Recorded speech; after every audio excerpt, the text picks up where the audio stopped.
It's booze, voltage, and gravity. Following Wendi eventually.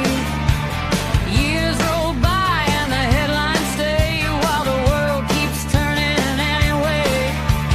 Family shadows, prison walls. Time keeps marching through it all. You can hold on tight to memory, but you can't outrun gravity.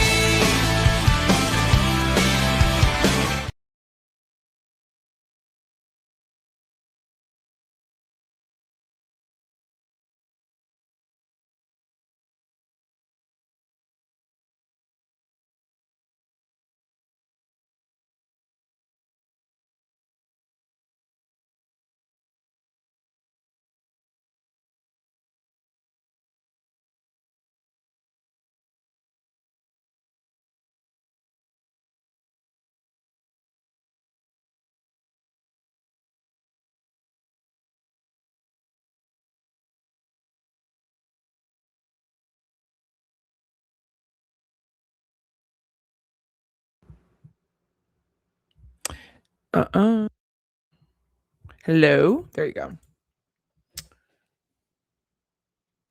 Not muted now, but I was bitching about StreamYard, so probably why I got muted.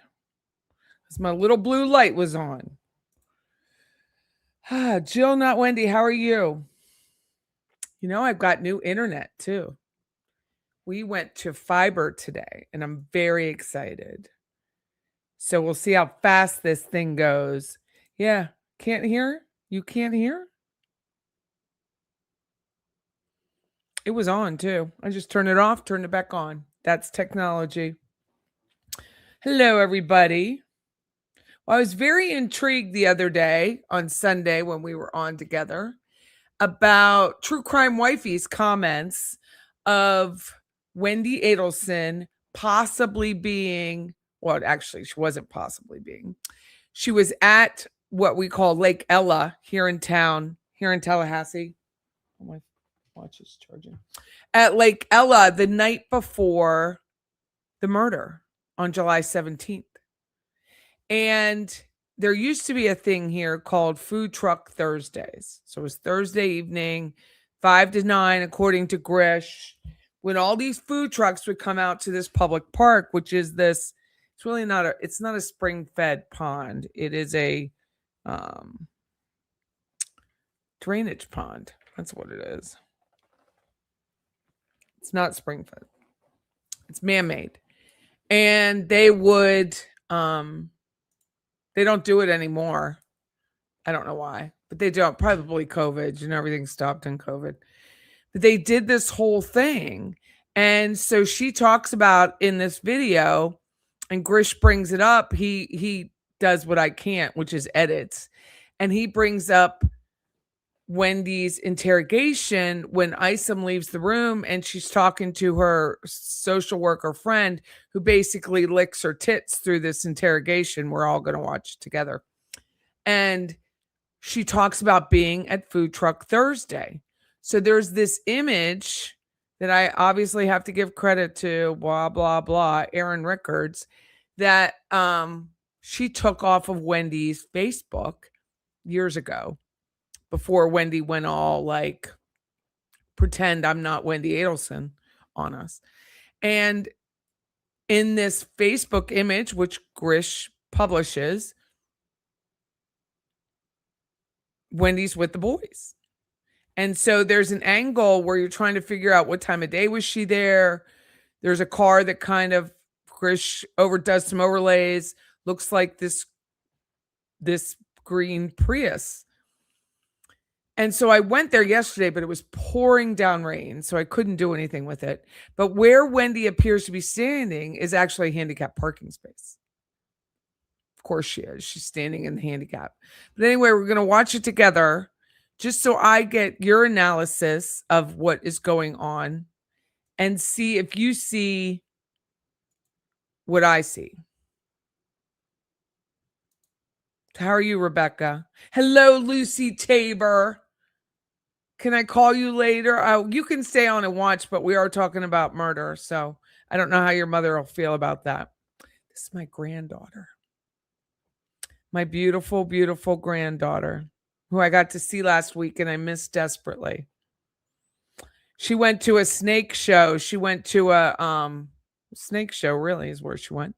And I want to hear all about it because that's a picture. When you look at that, that's a picture of her snake. She calls it my great grandchild, Banana. She has a yellow snake. So greetings from New Jersey. Lovely weather here. Well, it's poured today, but we need it desperately. We need it very much. Hello, Moonchild. How are you? Forensic and Dawn, how you doing?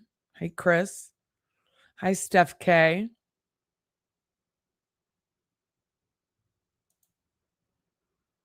Somebody wanted a directive verdict, huh?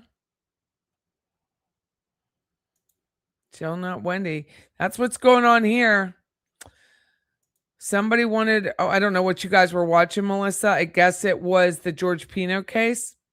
And someone asked for a directed verdict, which is when the state rests and the defense goes up and goes, hey, judge, not enough evidence. Give me an acquittal. And that appears to be what the state prosecutors here are worried about. I'm about to sneeze.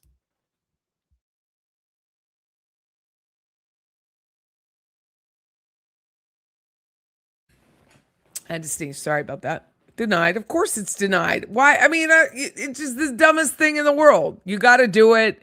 It's part of the drama. It's stupid, but you got to do it. Hello, Caroline from Scotland. Hope all is well. So let's watch. I'm going to watch it right now. Share my screen. Share my volume. Let me make sure. Because MetroNet came in today. Okay, my volume is very high.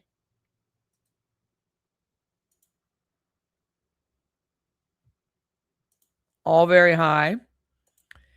So MetroNet shows up and gives me new internet today. So now I have to go fight with Comcast, but I'm good. Is there still hope Wendi will be indicted? I'm losing hope. I've already lost hope. Life by the bow. But I mean, it's things like this where it's little tidbits of evidence, but they're probably not seeing it as evidence, which annoys the shit out of me. It's not really evidence, Patty. Well, how is it not evidence? How is it not? You have an image. You don't know who the person is behind her. If it is Lewis or Sigfredo, looks too tall to be Lewis. If it is Sigfredo behind her and they went to Lake Ella and she met them at Lake Ella, and you can kind of, we're going to watch it. Grisch brings up the phone tag. Ask Lewis, were you there? You were probably with Sigfredo. You got a great deal, Lewis. You need to tell us, were you at the Lake Ella? And if they were at Lake Ella and she was at Lake Ella, there's not another coincidence like that. That's just not a coincidence. Oh, you love the look of my hair now. Thank you. Less curly because there's no perm. It's all gone. You rewatching the closings of Donna's trial. They need to get a translator for Lois. Yeah, it's not like we don't have them all over the place. Okay, let's watch. Again, this is Grish's video. Wendi, love how he's spelling it. Sigfredo and the Owl. As follows as the count one of the indictment, first-degree murder. The defendant is guilty of first-degree murder. Mrs. Adelson, control yourself.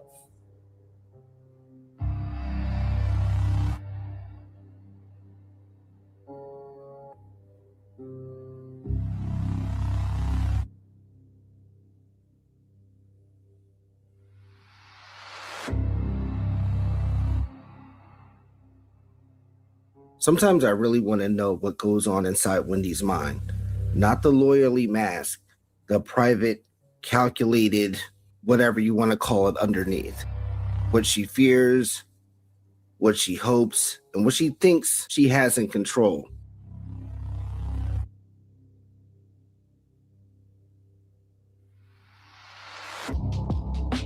I made a poll on Reddit and asked if it's plausible if Whendi and Sigfredo worked together directly. Most voters said no. She covered her tracks. She never talked to the garbage man. Her family insulated her. Maybe Katie, but not Sigfredo. But that consensus can blind us to what the evidence actually shows.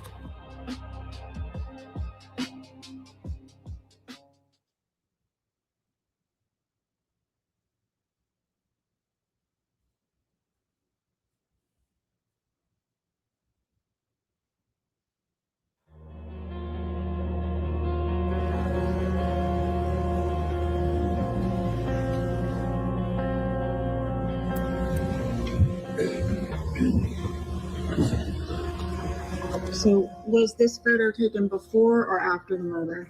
Before. Who came up with the idea to kill Dan Markel? Charlie? So Sigfredo Garcia didn't come up with the idea? No, ma'am, he did not. Luis Rivera didn't come up with the idea? No, ma'am, he did not. When did the defendant first bring this idea up to you? My first recollection was around Halloween of 2013. Around Halloween or on actual? On Halloween, yes, ma'am. All right. And what's your recollection of how that came up? We were at a Halloween party in Lincoln Road, and right before we were about to go, he got in the car with me and he asked me a question. What was the question? Do you know anybody that can harm someone? Charlie propositioned Katie on October 31st, but he can't make the decision on his own. He had to discuss this with Donna and, most importantly, Whendi before getting the go-ahead to seek out possible hitters. On October 31st, 2013 is the day this photo of Katie and Charlie was taken. It's clearly a screen. And remember, it's also the date that Whendi canceled her contract to buy the house. Shot. You can see the AT&T bar and timestamp at the top. At the bottom, there's a faint off-white border. Using a color picker, that exact hex code comes up as E1D4CD. When I overlay the color from the photo, it blends seamlessly into WhatsApp's background, meaning that this image just wasn't taken of Katie and Charlie. It was sent through WhatsApp. During Donna's trial, we learned that she used WhatsApp too.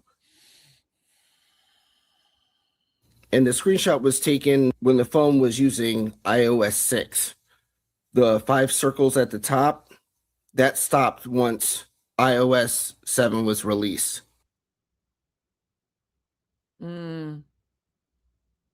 Brilliant. Absolutely brilliant. The approach happened on October 31st, 2013.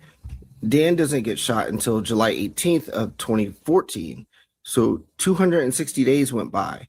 What took so long? He's brilliant.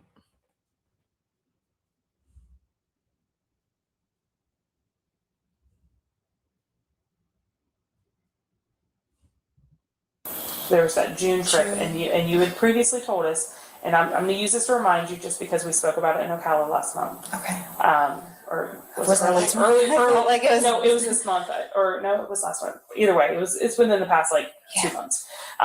You did admit that when Sigfredo told you, and obviously you didn't know that Sigfredo, you're saying you didn't know that Sigfredo was the one that did it, but you knew he was getting someone to take care of this for Charlie, that he asked for money, and then when he needed more money for something, you would go back to Charlie and get more money for it. Yes. Okay. It's just that before that, okay, that paper that I told you that In the diaper bag? that had to have been towards the beginning of the year, Okay. 2014. At the beginning of 2014, so after Christmas, Yeah. before. If Charlie wanted this done and had the money to pay, and Sigfredo needed the money, nothing being done could only mean someone doesn't have a sense of urgency. They made any of the trips and things like that, correct? Yeah, because I didn't even know if there was any trips prior Prior to to that. yeah, Okay. exactly. The beginning of 2014, so at least 2 months since Halloween. She didn't know the prior trips. We'll get to that part, but she should know the prior trips taking place. Okay. So that's okay. So that when I had given, okay, so Charlie gave me that, like I told you, he had it sealed. He's telling me like, oh, that he didn't print it From his house, and he did it like probably from one of the offices, that he wore gloves. I mean, he was adamant about Not wanting you to touch it too. Right? Yeah, he told me, please don't open it. It's sealed. It print, don't open it. You know what to do with it, which was what? Just, you know what you have to do with it. So I was like, okay. And like I said, like, I'm not even treating this like, okay, like he put it in the bag, and I didn't even know how much longer until probably Sigfredo came by the house, or I mean the condo where I was living at that time. And then I was like, oh yeah, like you have a paper in there. She remembers where Charlie gave her the envelope. She remembers the way she was given the envelope. Katie also remembers where Sigfredo received the envelope and the way Sigfredo received the envelope. So when did she make the exchange? Like in the bag, he So it grabbed wasn't it. like you went to Sigfredo immediately and gave it to him. Not immediately. So we're to believe that a sealed envelope was placed in Katie's diaper bag of all places, and Sigfredo picks up the kids, but doesn't use the diaper bag. If that was the case, Katie would be talking about Sigfredo not coming to see his kids, because that would be the bigger issue. But she doesn't talk about that. Charlie gives Katie a sealed envelope. He says, don't open it. Katie's motivation is money, but Katie has no sense of urgency. Money is the motivator for Sigfredo. Sigfredo doesn't have the sense of urgency to do anything because he hasn't gotten paid. The only reason for Katie to have no sense of urgency is because she already has what she wants out of the deal.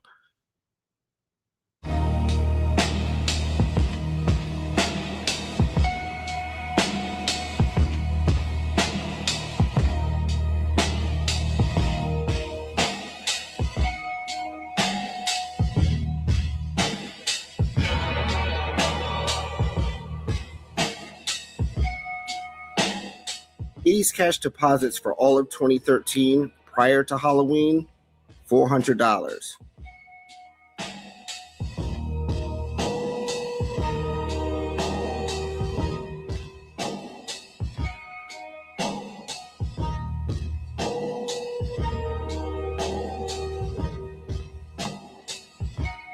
From October 31st of 2013 through March 11th of 2014, $4,800.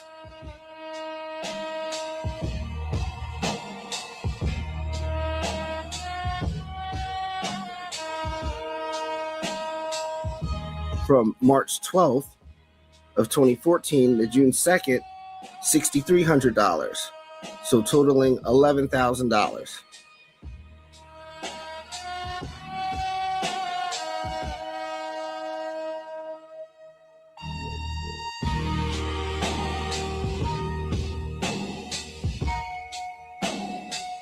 From June 3rd until July 18th, $5,300. So the total is over $16,000. The cash that's being deposited in those two bank accounts is not from any place from employment of Katie's employment, because Katie was getting paid from direct deposit. The money coming from the Adelsons that Katie was supposed to have forwarded to Sigfredo, Katie was systematically depositing into two bank accounts with Bank of America and Chase. Katie took a break from depositing Sigfredo's money on February 26th of 2014. The Yardbird date was on March 11th. Katie resumed her cash deposits the next day on March 12th.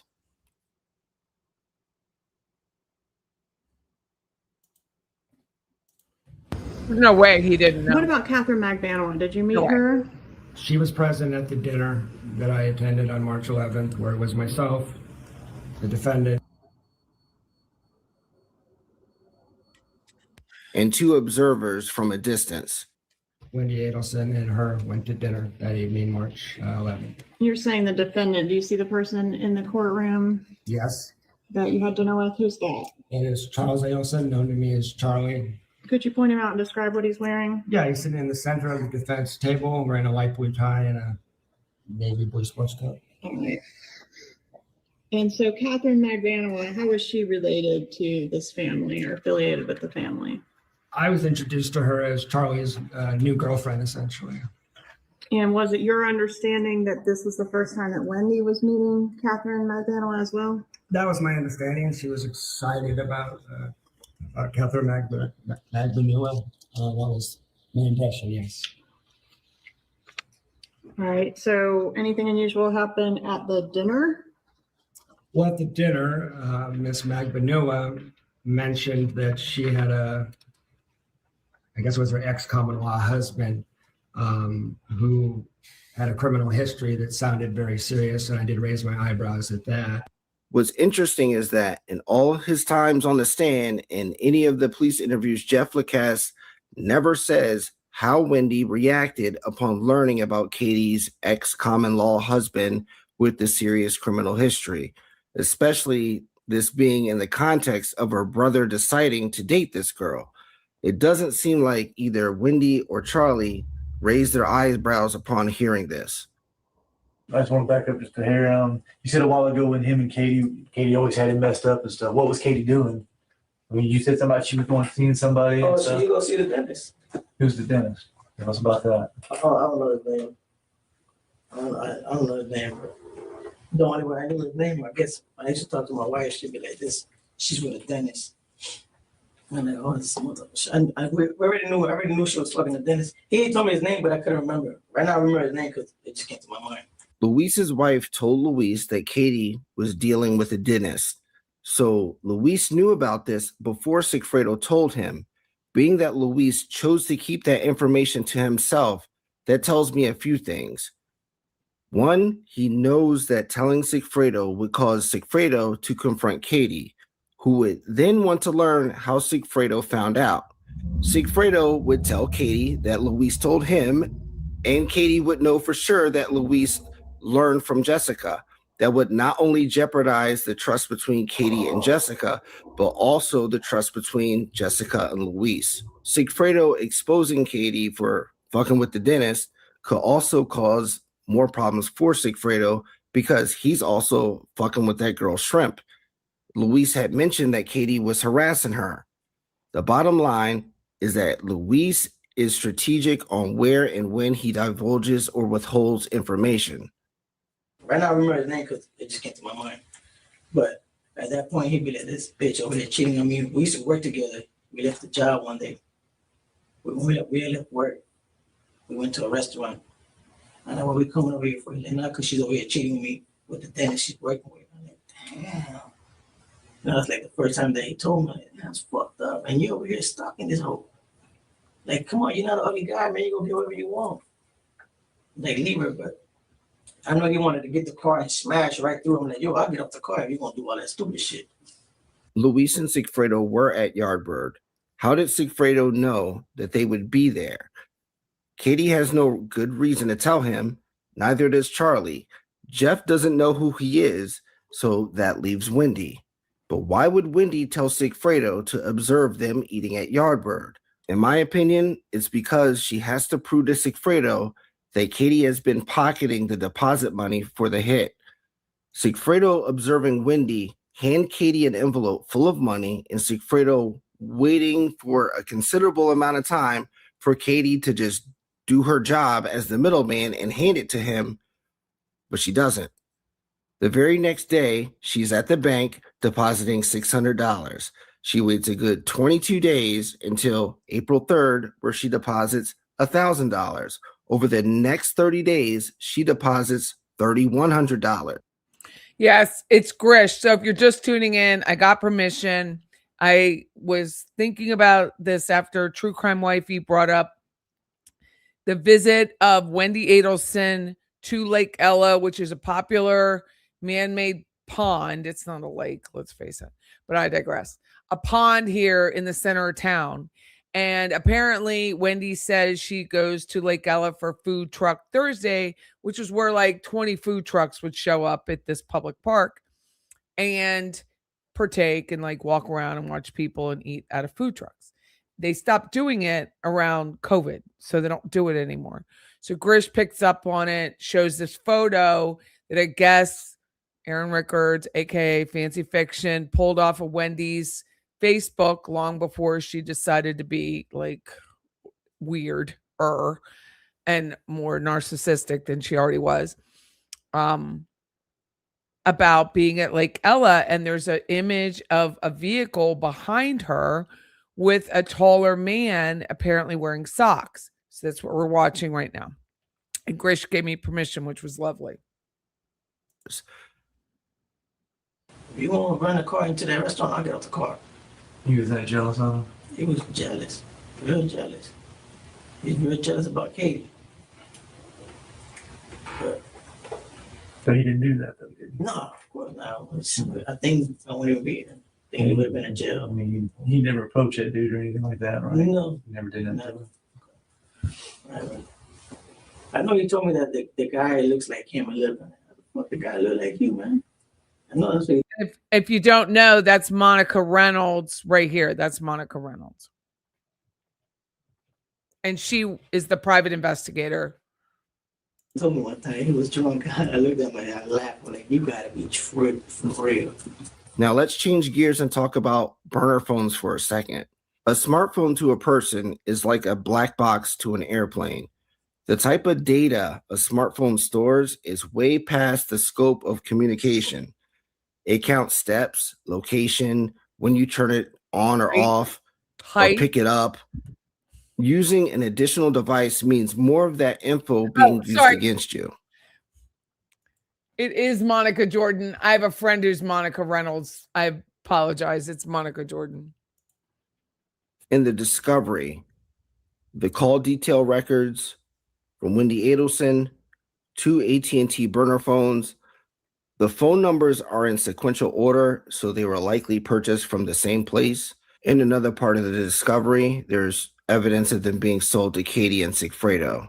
There's a track phone with a Tallahassee area code. Then there's something called FTK, that stands for Forensic Toolkit. It's a type of data extraction for cell phones, and that is applied to Wendi Adelson's phone. There's 2 additional email addresses for Wendi Adelson, and then there's an IEF report for Wendi Adelson's phone. IEF is a type of data extraction for cell phones. Most of the depositions and interviews for this case took place in 2015 and 2016, but at the end of 2014, there's a person who's never testified in any of the trials, but he's the first one that's given a deposition, and his name is Jorge Rivera, and that was in December of 2014. Now, I can't say what his role was with this, but we can look at the surrounding information and probably figure it out. In order to see if his testimony is important or will be important, I try to find how long it took to interview him, because if there's not a lot of information, the interview will be quick. And court reporters are paid by the hour. So if we look at the cost of his interview, it can give us an idea of how long his interview was. Out of the 18 people interviewed, also brilliant. Jorge's interview that's brilliant. was more expensive than 15 people. So that gives you an idea that he had something important that law enforcement needed the details on. But Jorge was in prison at the time of his interview. So there's some logistics costs that go along with getting an interview from an inmate, transportation, things like that. So it's not a foolproof way to figure out if this person had a substantial amount of information to give to law enforcement, but it gives you an idea that it's not the least amount of information that was provided to law enforcement. Being that Jorge was in prison in December 2014, it's a good idea to see what he's in prison for and when he was sentenced to prison and when he was arrested. So the words in all caps, the BURG, OCC, dwell, ATT, means attempted burglary on an occupied dwelling. and he was arrested on June the 2nd. June the 2nd, 2014 is the day that Sigfredo was supposed to go to Tallahassee. Sigfredo may have taken trips to Tallahassee before June that Luis didn't know about. And the reason why Sigfredo recruited Luis is because Jorge Rivera was in jail.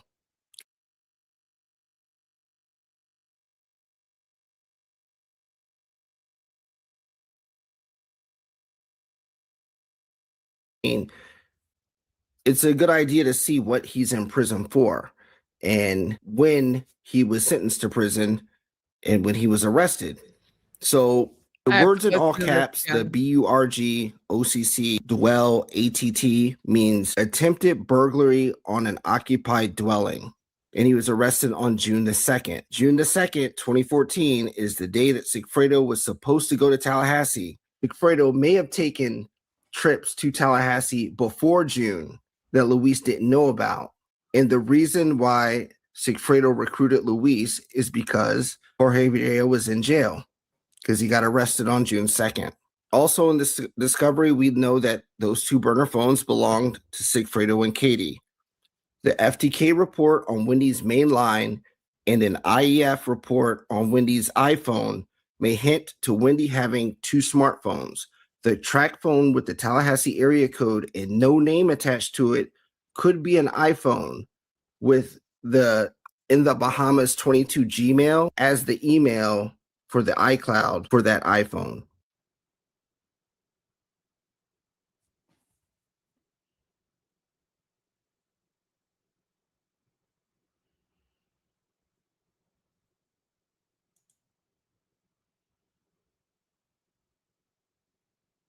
From March to July. Well, like you said, the trip before, right? The June. Yep, that's the June trip. I was never aware. Like Sigfredo's always goes out of town or whatever business he has to do or whatever. Like he never told me where he was going. Okay. Like I didn't know anything about the whole Tallahassee or whatever. He never mentioned that.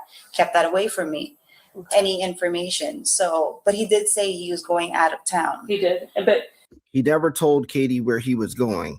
Of course, he's not going to tell Katie where he's going on missions that don't involve her. The problem is that this mission involves Katie, and Katie should know where he's going because she's the one that should be telling Sigfredo the information that comes from Charlie. at some point with that. Oh, that's what, yeah. So you know, tell me about Sigfredo that. didn't have any money, obviously. Mhm. So he'd be like, "Well, I need some money so I can go out of town." I'm thinking in my head, maybe this is where he needs to scope things out or whatever. So that's where I will go to Charlie, and I'm like, "Hey, like." Point of order. Do any of us believe she's that stupid? No. I don't think any of us do. She knew exactly where he was going, when he was going, how he was getting there. She knew it all. I need some money so that, you know, to take care of whatever Okay. expenses and stuff. Right, so you're telling the expenses for them planning what they're taking care of for Charlie. I mean, that's, I guess, assumed. Assumed? Yeah. Sigfredo told you he was going out of town and he didn't have any money, obviously, because obviously you've been taking it. And you go to Charlie and tell Charlie that Sigfredo is going out of town and he needs money for expenses. But there's no such thing as expenses for shit like this. So you just tell him, I need more money for expenses. And it's Yeah, assumed. because he's never given me, he At never that point, gave he didn't me give any you money yet. at all. Okay, so Yeah. so that was the first time he gave you money. Yeah. So the first time he gave you money is when you're going back and you're like, hey, I need money for expenses. Yeah, because this is, why. yeah, Now because he's saying- Sigfredo's telling me, That's like, a lie. hey, I We're need some going- money. Any money that this is trying to be planned. Yes. Okay, so that's what Sigfredo's telling you. So then you go to Charlie and you tell him, hey, we need money for expenses. So, and that's the understanding, expenses for planning what is about to happen. Yes. Okay. How soon before he left for out of town did that happen? From what, when he In the would give June, me. the first one, you said when he went to. See, I don't know time. I mean, I don't know when he did leave. Obviously, now I know, like the June Well, and yeah, July so trip. but at the time you didn't know. Yeah, like he just asked me for money. I went to Charlie, got the money, and then gave Gave it it to back to him. I don't know when he went or how soon he went after I handed him that money. Okay. Do you know how much money it was you got from Charlie? Like a couple $100. It has to be, yeah, like Okay. less than probably $5. But anyway, this is completely backwards. Sigfredo tells Katie to tell Charlie No, Charlie should be giving Katie updates on the ideal times for Sigfredo to travel to Tallahassee. The first time Charlie gave her money, see how crazy that sounds? For a $100,000 job, the deposit is less than $500, but that $16,000 that Katie deposited in her bank account makes a little more sense as far as a deposit. If you ever see any woman or women who are adjacent to people in the street going missing or found chopped up somewhere, it's for stuff like this. If Katie wasn't the mother of Sigfredo's children, she'd been clipped a long time ago. She knew everything. She knew everything. And yes, she took a majority of that money first. But to sit there and lie in front of that investigator and be like, he never gave me money. Of course he did. But he told me about the lady. He told me, yo, the lady got the money. She's going to pay us. So, you know, all this driving around and talking to him about the money, I told him, we should just go rob her. Luis said Sigfredo got $5,000 from the lady, or he thinks he got it from Katie. Katie herself said she gave Sigfredo less than $500. All of that just tells me that Sigfredo and Whendi are in cahoots. Another thing, the rules go as follows. If Whendi proves that Katie was taking Sigfredo's money and Sigfredo accepted the $5,000, then the money that Katie stole is considered part of the deposit, which would be a little over $20,000. Luis suggested we should just go rob her. That's a real suggestion that Luis presented to Sigfredo, but it also was a test to see if Sigfredo and Whendi are in direct contact. If Sigfredo isn't willing to rob Whendi for the rest of the money, that tells Luis that Sigfredo and Whendi are in direct contact, because Sigfredo is not going to want to rob someone that he's potentially cool with. That's my intention. Fuck this guy. I don't got nothing against that guy. I don't even know that guy. Especially after he told me about what was it for the two kids. Told me because I asked him, why you want to kill this guy? Because the lady wants her two kids back. She wants full custody of them kids. Because he had all the custody. That was the plan. That was the deal. That's what I went to go kill that man for. Again, if you don't know this murder, you don't know anything about it. When Luis says the lady, he means Wendi Adelson. How did Tuda know all this? Katie, I guess Katie told him everything. Katie told him everything. Now watch this line of questioning and we'll see if they believe that Katie told Sigfredo everything or if he has a different source. Katie told him everything, and then that. But you're just guessing that. You don't know that for sure. Do you? No, that's for sure. For sure, Katie told him everything. Right. How do you know that? How do you know Katie? Because he stayed talking to Katie on the phone.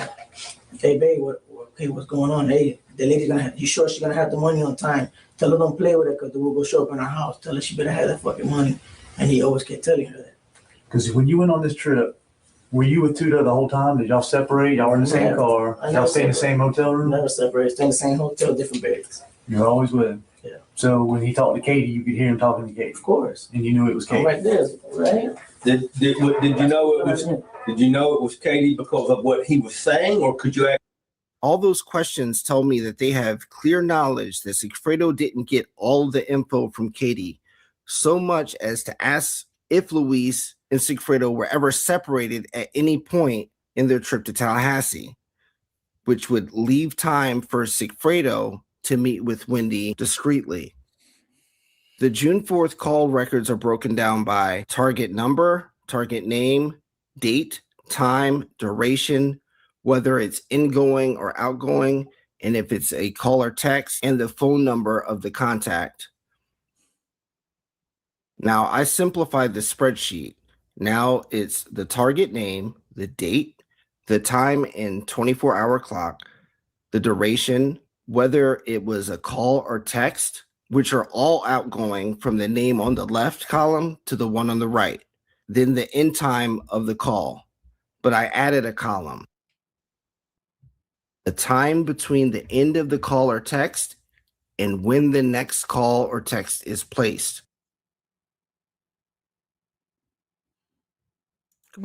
I just want to take a look at this for a second. So Katie to Charlie on the 4th. And then immediately Charlie back to Katie, Katie to Charlie.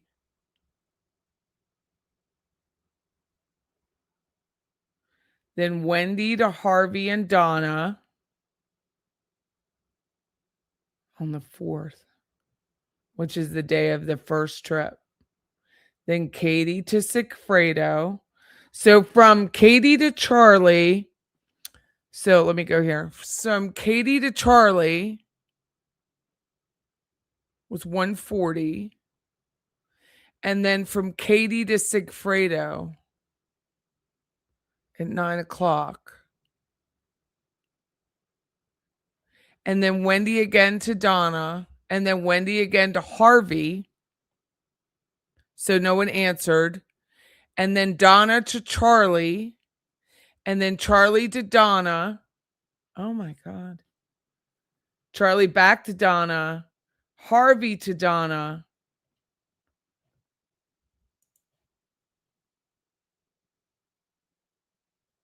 At the time these calls took place, Sigfredo Garcia was in Tallahassee, and these calls have short duration with no overlap. And by the looks of it, it seems as though they're using WhatsApp in between those calls. And likely Whendi is in contact with her parents and has the phone on speaker when she is talking to her parents and when she is talking to Katie via WhatsApp. So wait. So Whendi is texting. Let me go back. Whendi is texting Donna. That's why there wasn't no answer. Then Whendi is texting Harvey separately.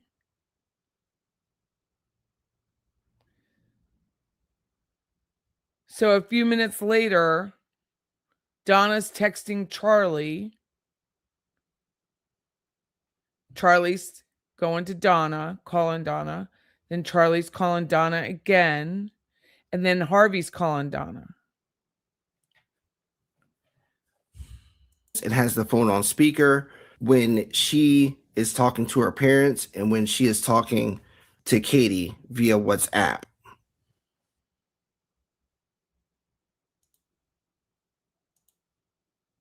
On July 6th, Whendi sends a text to Dan.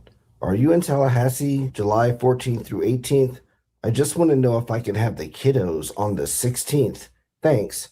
Dan says, yes, you can. Notice how Dan doesn't say whether or not he'll be in Tallahassee. Now, I really want to know just how Whendi knew that Dan was going out of town, because their custody schedule has the kids staying at his house most of the week.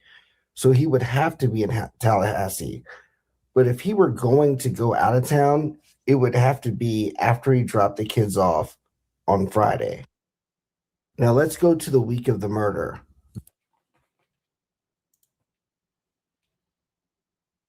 It was Thursday. The next day we drove around there. I went around the block. I went around the block to the other park behind his house. He said, pull in here real quick. Let me go see if he's home. So we pulled. Stand by. I have to go to the bathroom. I'm going to let this run, but I'm going to replay it again in a minute. Well, then he walked over there. He looked, came back. He let go around the house. He said he seen something, but he wasn't too sure if it's money. So when I go around from the house, that I come back like this. So I'm driving this way. Wendy's walking this way with the two kids. So I'm driving. Before I get to the bump, I'm looking to my rearview mirror. I see her. Man, what's up with this lady? Why is she looking so much? She's like, oh, that's that lady. That's Whendi. I'm like, oh, that's her name. This is bad. So Luis asked Sigfredo, who's that lady? And Sigfredo knew.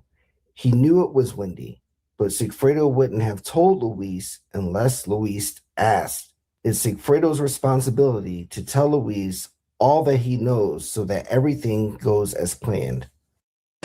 I said, well, so you know, I'm like, okay. I seen her 2 kids. I said, what's she doing up here? What is she doing up here? Oh no, that she can't. Make sure that everything's all right because he's leaving out of town tomorrow. So it's got to get done tomorrow morning before he leaves. Like, all right, we leave. We go back to the hotel. Lewis, let me interrupt you for a minute. Was there ever a phone call from anyone? I'm going to interrupt you for a minute. I'm going around to go the back to time where that he's you- talking about the being at the pond. That's what I missed.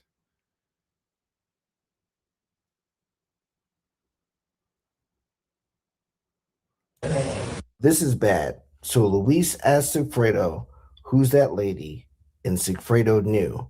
He knew it was Whendi, but Sigfredo wouldn't have told Luis unless Luis asked. It's Sigfredo's responsibility to tell Luis all that he knows so that everything goes as planned.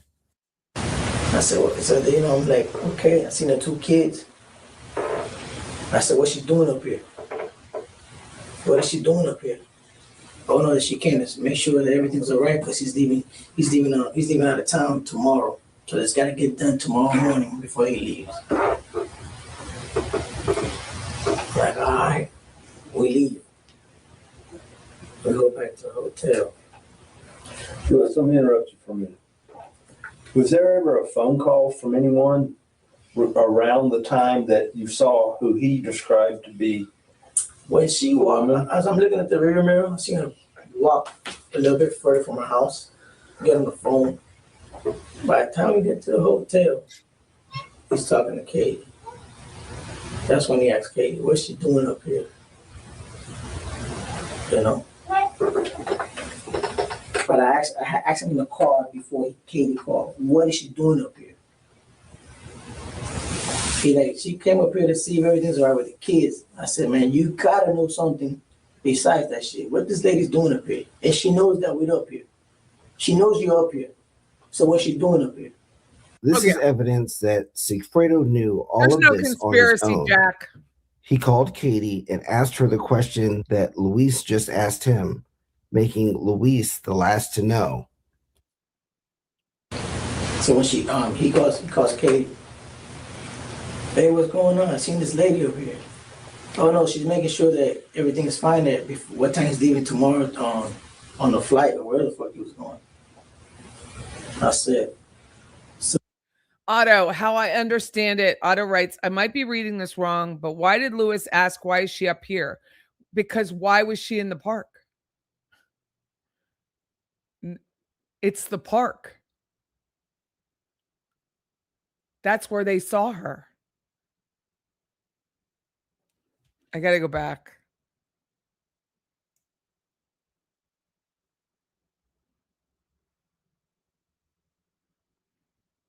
Sorry, I'm going to go back a little bit. the next day we drove around there. I went around the block. I went around the block to the other park behind his house. He said, So there's apartment complex behind his house, right? We know that. That's Ashford Apartments, Post Road. That's just a couple blocks down from the Circle K, which is the only location that Wendi Adelson could have possibly got gas and make it make any sense because of all the other gas stations were on the other side of the road. And she didn't make a U-turn to go to Mosaic. She was on that road. The park is just a little bit further up. Thomasville, right? And then McCord Park is right there, which is what we're going to watch next, is McCord Park, which is where the apartment complex is. pulled in here real quick. Let me go see if he's home. So he pulled in. He walked over there. He looked, came back. He like, go around the house. He said he seen something, but he wasn't too sure if it's money. So when I go around the McCord Park is the park behind his house, behind Dan's house. from the house that I come back like this. So I'm driving this way. Wendy's walking this way with the 2 kids. So I'm driving. Before I get to the bump, I'm I'm looking to my rearview mirror and I see her. Man, what's up with this lady? Why she looking so much? She's like, oh, that's that lady. That's Wendi. I'm like, oh, that's her name. This is bad. So Luis asked Sigfredo, who's that lady? And Sigfredo knew. He knew it was Wendi, but Sigfredo wouldn't have told Luis unless Luis asked. It's Sigfredo's responsibility to tell Luis all that he knows so that everything goes as planned. Yep, let me pull up the map.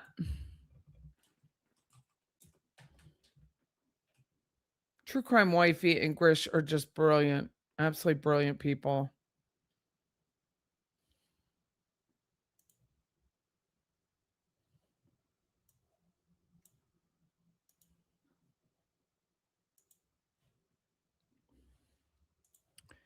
So here's Trescott.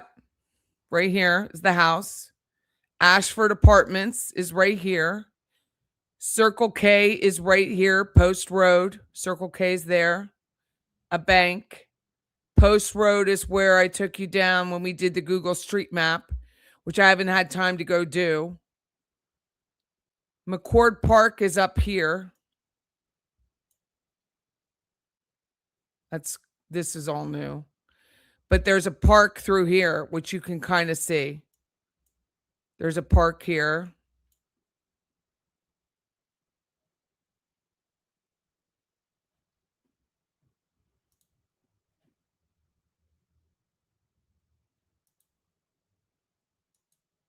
I said, well, so, you know, I'm like, okay, I seen the two kids. I said, what's she doing up here?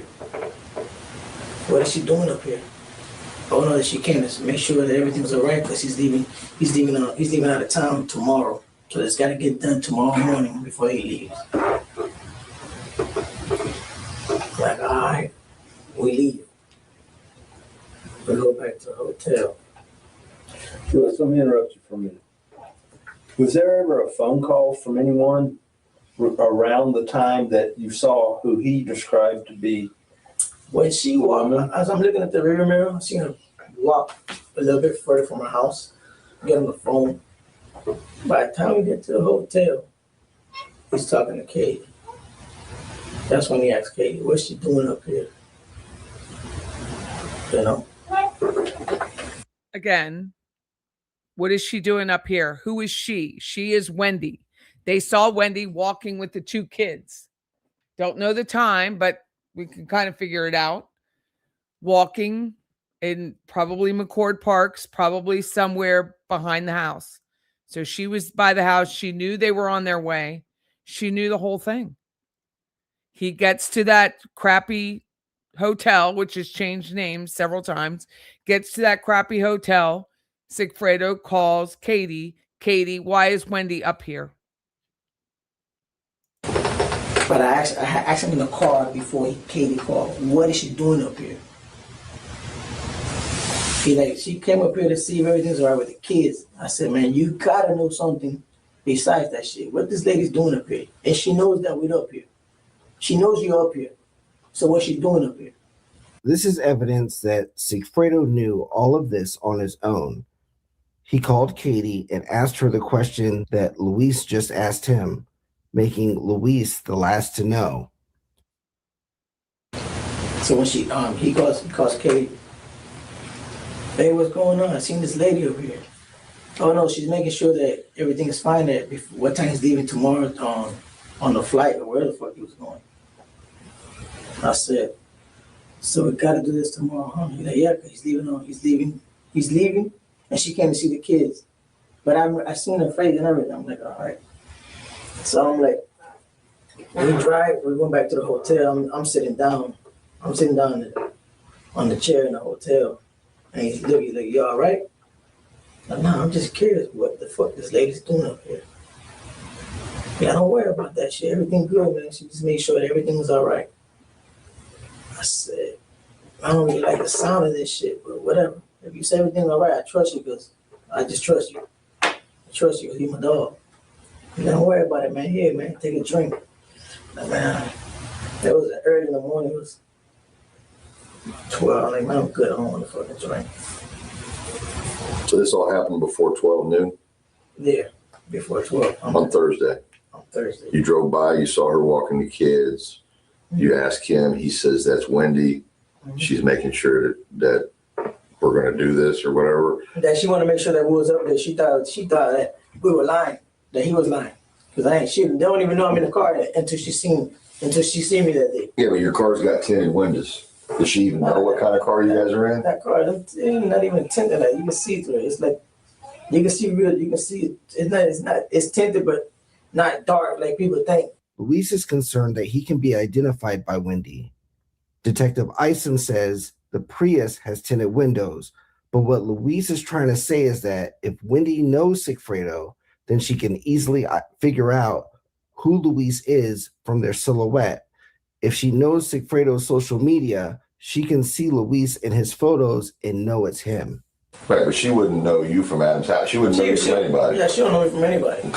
But you can see, you got a little short guy in a car like this, I'm driving like this, and you see Garcia. Garcia's on the passenger side. You know? We don't know that there wasn't. We don't know that there isn't a record of that.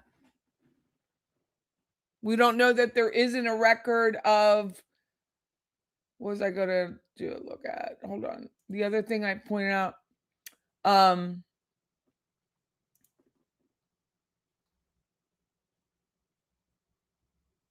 someone else wrote something besides her being a scummy twat.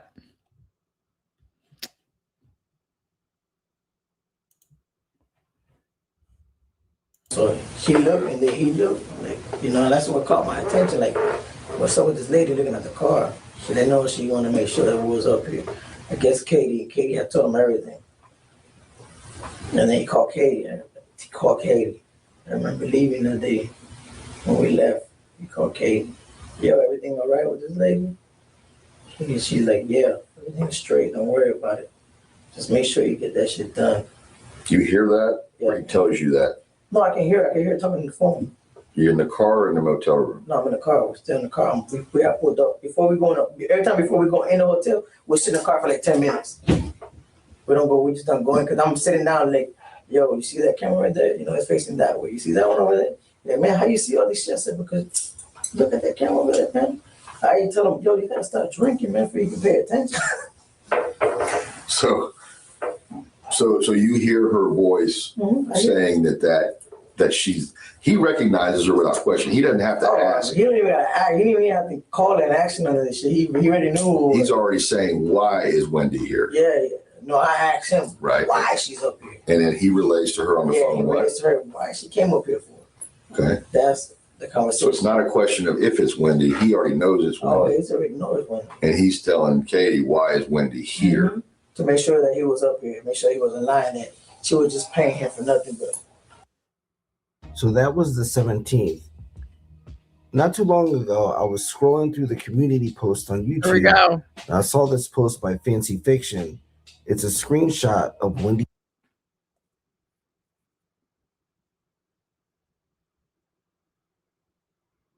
Facebook post from July 17th of 2014.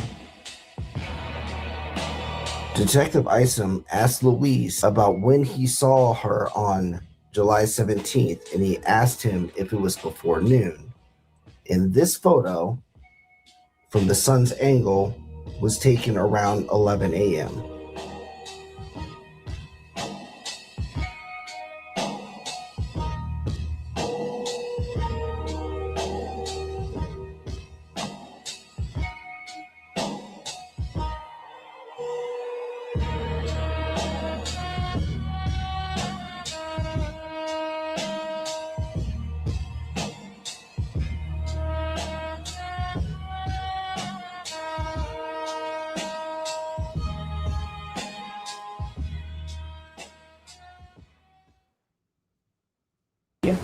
All right, so moving on to that morning, we saw the calendar event, and then does Donna place the first call that morning between the co-conspirators to Whendi?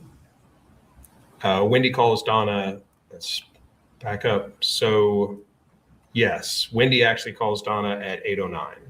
Okay. And what's next? Donna attempts back at about the same time frame. A little phone tag maybe. And then we see a text message from Donna to Whendi again about the Best Buy service. And she says, they're on their way over now to help with the TV sets in your living room. Correct. All right, what's next? Whendi has a text to Charlie stating, "This is so sweet." And that was deleted? Correct. And would that have had to have been deleted then before the Cellbrite that afternoon, sometime between when it was received at 8:20 and the Cellbrite that afternoon? Correct. All right. What's next? Whendi receives a voicemail from Dan Markel. Okay. And do you have that voicemail where you could play it for us? I believe so. Hey, Whendi. Good morning. 9 o'clock on Friday. Just wanted to say something to pick the boys up early this afternoon and get in the city. That happened for you around 4:30 or 5. So either at the still or at the house. So let me know if that's okay with you. And also I'd love to chat to you about that situation for school. And so things about all that. I'm going to be at the gym probably between 9:15 and 10:30. But happy to chat. You're going to go for a walk in school, just like that. Okay, thanks. What time was that voicemail left for Wendi Adelson? 9:04 a.m. That was tough to hear because when I had seen the text from Whendi to Dan from July 6th, and Dan didn't tell Whendi where he would be on July 14th through 18th, I thought that was how Dan moved. He doesn't say where he's going to be unless you really needed to know. But I was wrong about that. And Dan didn't know this, but he just gave Whendi something called the drop. In this context, the drop is information on where and when to locate a target when they're most vulnerable. Okay, what happens after that? So Charlie calls Whendi, or attempts to call Whendi, at 9:12. At 9:04, Dan left that voicemail on Wendy's phone. Immediately after that, Whendi checks her voicemail. From 9:04 to 9:12, there's no activity until Charlie calls Whendi at 9:12, but she doesn't pick up the phone. In my opinion, the moment Whendi listened to Dan's voicemail at 9:04, she got on her burner phone and called Sigfredo on his burner phone. But yeah, Charlie tries calling at 9:12 with no answer. Whendi calls Charlie back at 9:19 and they speak for 18 minutes. From the time Whendi listens to her voicemail at 9:04 to the time she calls Charlie at 9:19, that's 15 minutes. That's enough time to listen to the voicemail and convey the updates or the updated info to Sigfredo in full detail.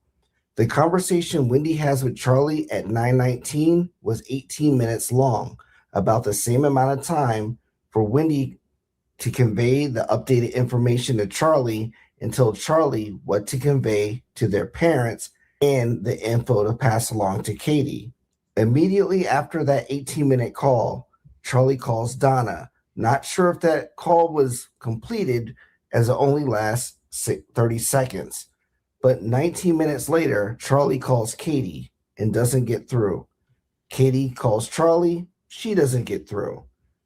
Charlie calls Katie back and they speak for 6 minutes and 46 seconds. 1 minute after that call ends, Charlie calls Whendi. There are similar gaps starting from Dan's voicemail at 9:04, then 9:19, 9:38, and 9:58 that tell me that there's some kind of back channel communication going on. But on Wendy's call report from that day, without looking at the details, she stays on her phone, making our last call to someone named Renee Griggs at 10:24 for 18 minutes and 26 seconds. Of course, I'm speculating, but the 18-minute calls and gaps between calls is a pattern I just can't ignore. I haven't seen any documentation showing law enforcement interviewed Renee Griggs. So I didn't call any like weird sex hotlines or anything this morning. That's okay. We've seen that Really before. embarrassing. That's all right. You checked your voicemail, I guess? Oh. Or no, you Why would checked? it be a 305 number? I don't know. Your number, isn't that you? Yeah, that's me. Okay, I called this number. Okay. That says voicemail. Right. Okay. I don't know what that means, but I'm just basically going over this with you to see if you can clear up anything. And of course, this is Charlie, your brother. Your brother. Michelle Turner. A friend of mine who lives in Colorado. Renee. Renee's the one that used to be the victim advocate. Renee is a very close friend of mine that is interviewing at FSU today for a position and leaving at 7:30. And if there was ever a woman I would really like to get a hug from, it's Renee, but I don't want to bother her on her.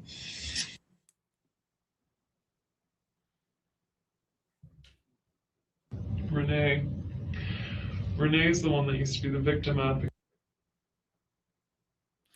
Renee is the one that used to be the victim advocate. Renee is a very close friend. Renee is a very close friend of mine that is interviewing at FSU today for a position and leaving at 7:30. And if there was ever a woman I would really like to get a hug from, it's Renee, but I don't want to bother her on her. I don't think she spoke with her. I think she left her phone idle on that call for 18 minutes. But probably after the first minute or two, she just got in her car and drove over the Thomasville Road. The commute from Wendy's house to that specific spot on Thomasville Road at 2055 Thomasville Road, that should take between 12 to 14 minutes. That spot on Thomasville Road is important because it's directly behind Dan Markel's house. Whendi could easily drive from her residence to 2055 Thomasville Road. Stand by.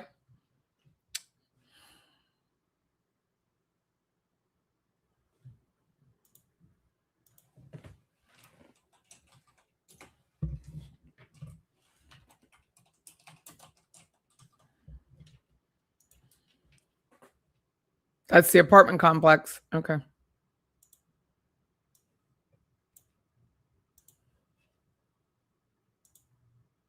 It's the apartment complex at Ashford, which is what we were talking about.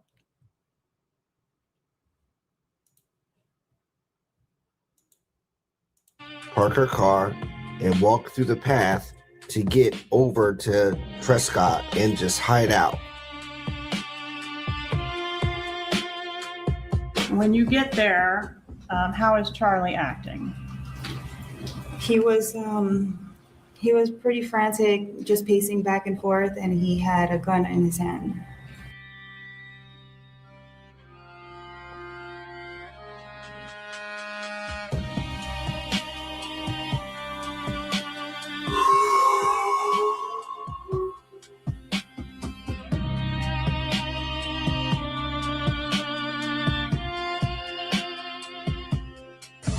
You know, that day that the murder, when I seen Whendi, that's when I asked him, who's that lady?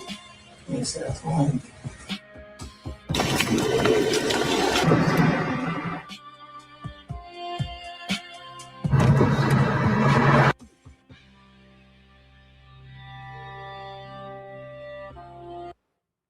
Damn. 2055. I'm going to pull up the one Grisch is talking about. The sun don't lie. Hold on one second.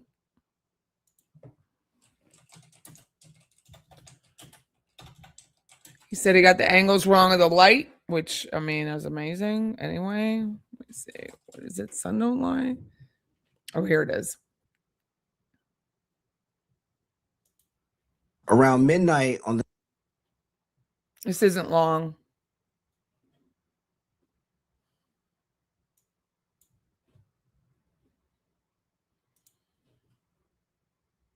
Around midnight on the night of July 17th, going into July 18th, Luis Rivera's cell phone was hitting a cell tower closer to their hotel room, which was on North Monroe Street at around 12:20 a.m. on July 18th.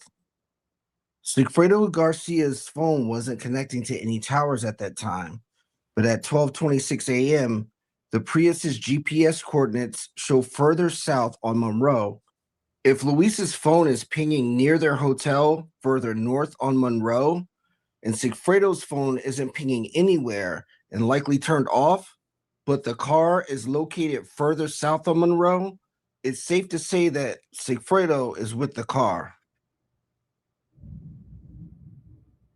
During Wendy's interrogation, Detective Isom stepped out, and now it's just Wendi and her friend Jane in the interrogation room. This is what Wendi had to say about the evening and night of July 17th. I talked to Kara yesterday. I was taking a walk around 5. I met a new friend last night, a friend of a friend, this girl Malia. We went to Tallahassee food trucks last night, hung out with her for hours. Wendi says she talked to Kara yesterday while taking a walk. Wendi goes on to say that she met a new friend, a friend of her friend, some girl named Malia. She says she hung out with this girl Malia for hours, went to Tallahassee food trucks. And since Wendi wasn't specific on what hours she was there, let's look at when the food truck Thursday hours were back in 2014. So they went on from 6 p.m. to 9 p.m. So here's where the food trucks were in relation to where the Prius, the rental car, was a few hours after the food trucks were over with. As you can see, they're very close. If you see my video titled Wendi plus Sigfredo equal the Owl, there was a photo that Wendi posted on her Facebook on July 17th. I used the sun's angle in that photo to determine the time the photo was taken. Of course, we know that if a photo was posted on a certain day, it doesn't mean it was taken on a certain day. But if we know the time of day that the photo was taken, we can compare it to other events. The problem with this photo is that I didn't know where this photo was taken. Based on the background, I thought the camera angle was facing east, making the sun's angle about 11 a.m., but I was wrong about that. Then I noticed something. It's obvious that Wendi and her sons are standing under a tree, but this shadow isn't a regular tree branch. This shadow is of a branch hanging straight down. It's the branch of a weeping willow. Being from Maryland, I know that they're a nuisance because their shallow roots are destructive to buildings because they grow toward bodies of water. So with the camera angle facing east or west and the street in the foreground going north and south, finding where this photo was taken is a lot easier to narrow down when the locations you're looking for are a body of water with a small parking lot that's next to a street that's going north and south.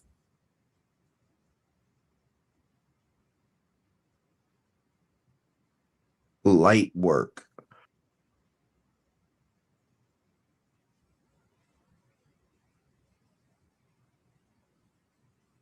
Now let's look at this from the opposite direction.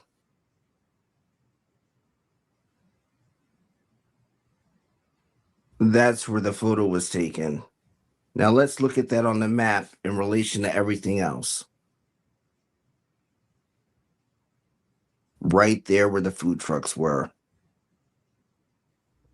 And in relation to where the rental car was at midnight, you see how far that is? That's not far at all. That's just a few blocks. And you see your weeping willow tree there, and that's where the photo was taken. And based on the camera's angle, knowing that the camera's facing west, it would be around 5:30 p.m. At that time, I wonder what Sigfredo was doing. But on the phone records, Katie called Sigfredo, and his phone was off. And his phone had been off for 3 hours at that point.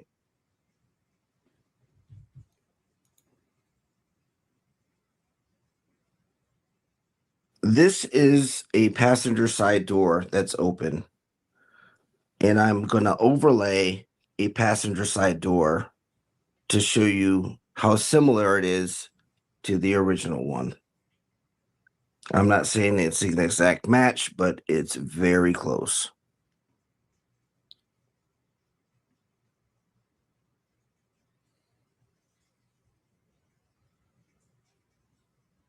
This store here belongs to a 2008 Toyota Prius. If you're thinking, why does this matter? It's because I want to know who this person is. If you're thinking, that door is not silver pine mica, that door is gray. It is. But the sun is hitting the exterior of the door, not the interior of the door. So the side of the door that we can see is backlit from the sun. Now, you notice how the person's right sock is hit by the sun and the left one isn't? If the sun is reflecting off the exterior of the car onto the sock, the color of the car would appear on the sock. By taking a color palette of the whole image, I can point to that specific color that's closest to the Prius's color. Do you see the sock? Right there, that's the sock. And have it point out the pixels that have that color in it. And as you can see, it highlighted the sock. So who do you think this could be?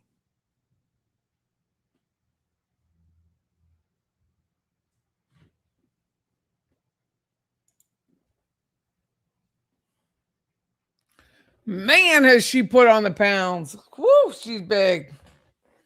Compared to that. Yoga, hot yoga. I mean, it's somebody wearing a number 5. It could be them. Could be anybody. Imagine standing there knowing the next day you've created and put a hit out on someone. Imagine knowing that.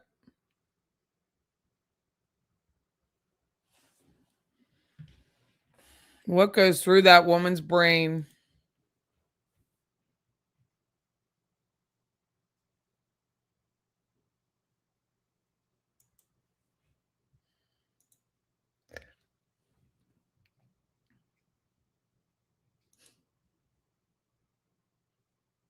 That's horrible.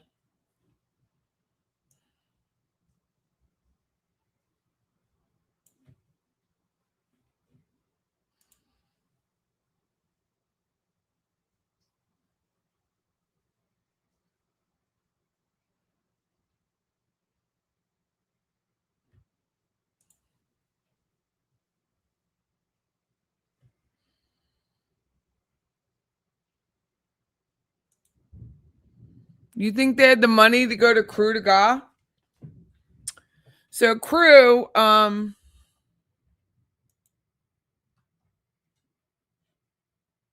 is closed. My friends owned it. Stephanie and Chris were their name. They're still alive. Stephanie and Chris are their name. So many creators quit one or two videos before YouTube would have.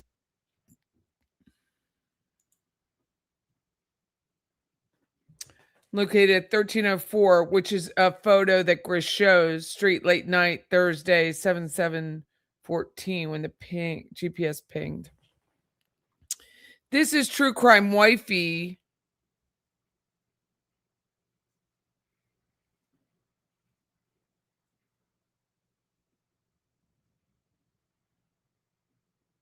Is it this one? Is it this one? Not speaking. It's like, oh. Hopefully she won't mind. Crew de Gras was called something else in 2014? I don't think so. Because I met Stephanie. Hold on. I met her. It has been 10 years since I worked for Keller Williams. I met her at Keller Williams.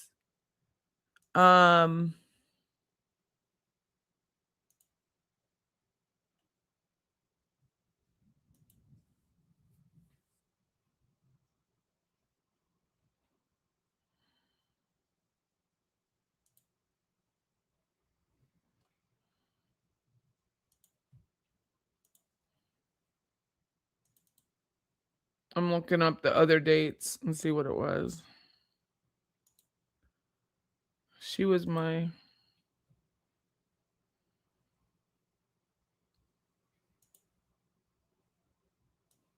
Crew is this way or this way? I'm not even going to know the address. It's right here. Yeah, it was. 2013, it was Crew de Gras. And the grapevine was next door to it. So it was there. Whendi had the boys on Thursday morning after her Wednesday sleepover.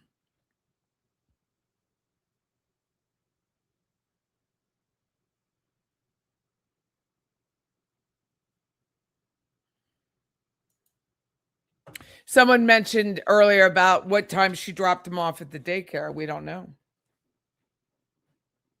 We don't know. The pic of the guy looks like Sigfredo. You are old, true. But yeah, it is. It was them. The pic of the guy looks like Sigfredo. I mean, yeah, because he's tall. If Lewis was driving. So anyway, well, let's watch her video. True Crime Wifey's video. Make sure to go and like both of them. I'll share their impromptu live because I've done additional research. I have a specific timeline. I know a lot of the information, but I went back through certain parts of testimony in the trials and grabbed those timestamps. So I'm going to be pulling that together today because, hi, Emily. Thank you. Thank you for your comments. I know ahead. that you for cutting from the ISOM interview that dad's in the shower. I'm going to pull up those additional details in a minute.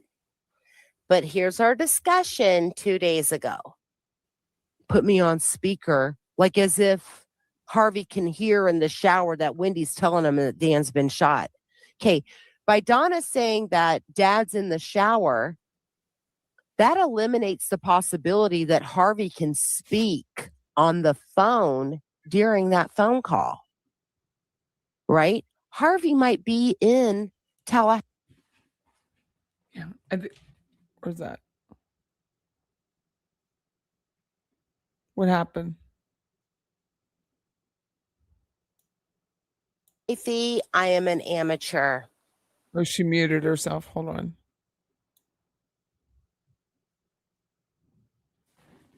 She'll be back. She just muted herself.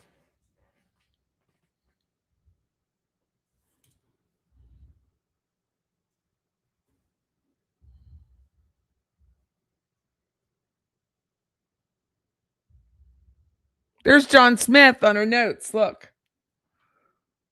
She's coming back.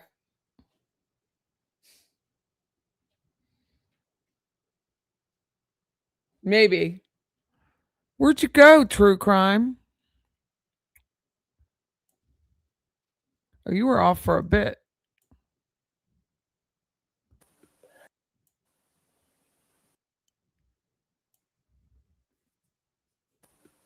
Oh my. Okay. Yep. I was muted. Ugh. Okay. My name is True Crime Wifey. I am an amateur. I am not a professional YouTuber. I don't know when and where. Oh, Lord. Wait a second. So you think Harvey took the photo because someone asked earlier. You think Harvey took the photo at Lake Ella? I didn't think Harvey left Tallahassee. I think this is almost 2 minutes of mute. I skipped ahead. I'm looking back. Okay, I think I was only on mute for about 2 minutes. Okay, no problem. My thumbnail here is a photograph from the actual spot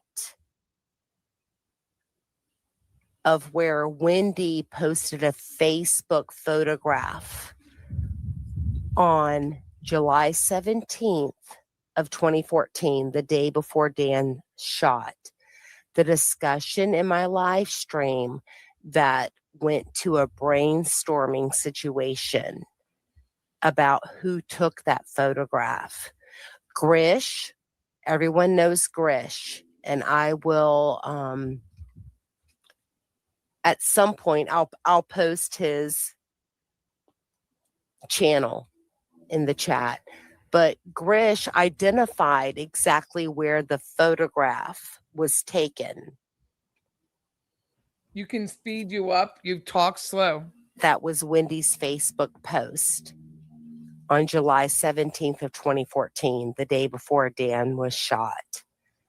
I went back once Grisch identified the place, because I had received that photograph from Jackie St. Germain months ago.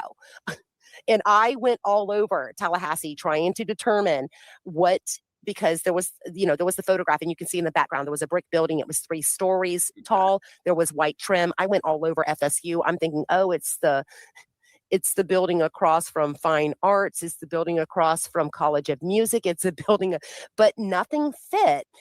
And I had taken some random videos of Lake Ella prior to Grisch identifying that particular photograph being at this exact point in my thumbnail. I had gone around Lake Ella, and I actually thought it was like the background of the Tallahassee Police Department, because the Tallahassee Police Department building is located on the south side of Lake Ella. Grisch identified that this photograph was taken on the west side of Lake Ella at this exact position. Hang on, let me make it big. I'm so sorry. Oh, yep, amateur here. Okay, I'll make it bigger.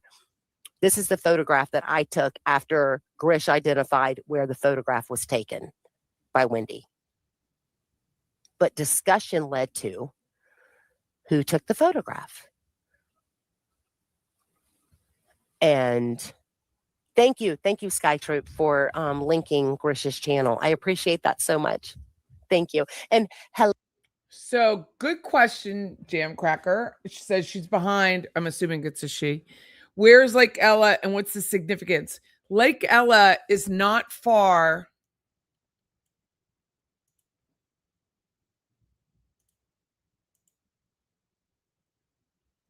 Well, there we go.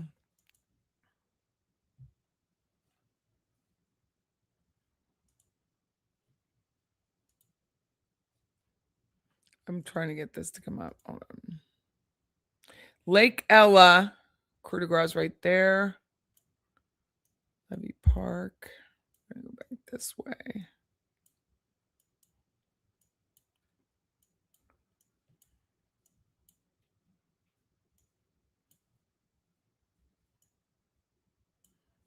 There's Benton. So Benton is where Benton Road. This is Trescott right here. This is about where Dan lived. This is a Circle K. So the conversation came up because we were talking about, did Wendi get gas? Ignore this. This is something. Did Wendi get gas? And where'd she get gas? And so I did like a little street view of like, well, if she got gas, what would it have been like for her to get gas, right? Where would she have gone? Would it have been a issue with, this is William Street. Would it have been an issue for her to get gas? Because the only gas station on the right side of the road. So she left here, Trescott, shooting happens. She comes down here, makes a K turn, 3-point turn, goes back, comes up this road, goes back up Randolph, comes to Benton, goes across to Benton. Right here's the Southern Flooring, and then there's the ABC. She leaves there. They share a parking lot. She leaves there. She comes back down Benton Road to this red light. Comes back down Benton Road to the red light. Comes up here. There's the Truist. right? There's the apartment complex. Let's see, I think that's the Circle K. Okay, so that's the Circle K. That's the only place she would have been able to get gas. It's the only place. On the right-hand side of the road, going towards Mosaic. This road, and I just took a quick look right here, it's called Post Road. This goes back to a park called the Trail to Trail Park and backs the house on Trescott. No lie, people. So there used to be a path. So Dan's up here. Probably, I think it's this house. Maybe that one. There's a path that is now fenced off that used to be here that would go from here to here. And eventually you'll see True Crime Wifey walking it. So once she's got tagged here by law enforcement, she comes up, goes back down, right? Goes back down Randolph, blah, blah, blah. Makes her bullet bourbon purchase, goes here, says she's getting gas, says she can produce a receipt, but never does that we know of. Right here, comes up. Did she ever really go to the Circle K? We'll never know. But likely went down this road because she could tell what was going on with the shooting behind here. That's the Trescott house. So she would have been able to not necessarily see through the woods, but go back enough to be able to know what the hell has been going on. Did the shooting occur before she made it up all the way Thomasville?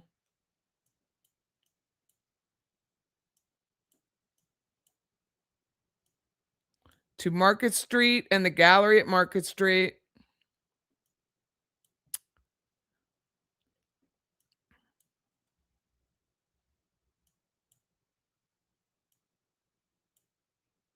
Right here, which is where Mosaic was, which is now a boutique called Hearth and Soul. So that conversation just made me think, like, what's there? Could she have seen it? What did I miss? Why did she go down Post Road? Why has she not been arrested? Because if what we watched earlier is true, which I believe Lewis, because he was trying to talk about his dog, Sigfredo, his dog. Dude, she saw me. She saw me. Now she can identify me. Why is Whendi here? Why is she walking around the park behind? Which makes sense because the lady from the apartment complex said she saw those two guys. Why is Whendi able to see me? Why is she even down here with her kids? He didn't even think she had access to her kids. Remember that. He believed that she wanted her kids and didn't have custody of her kids. Was trying to get custody of the kids. So he's talking to Sigfredo.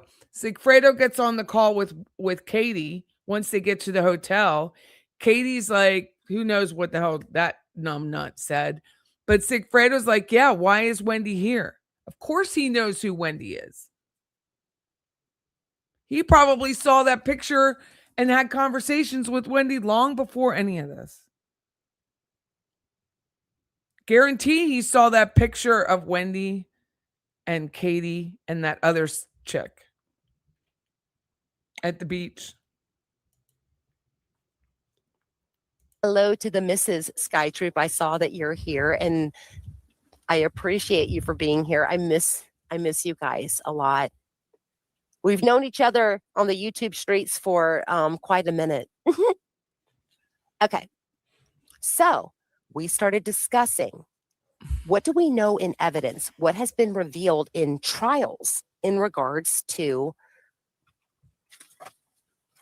She testified did she though? She said, I think I got gas. I think I got gas.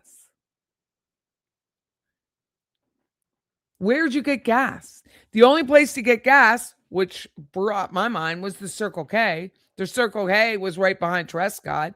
There was law enforcement that day everywhere, because no one knew what this shooting was about. The roads were blocked, getting around it. It was a mess.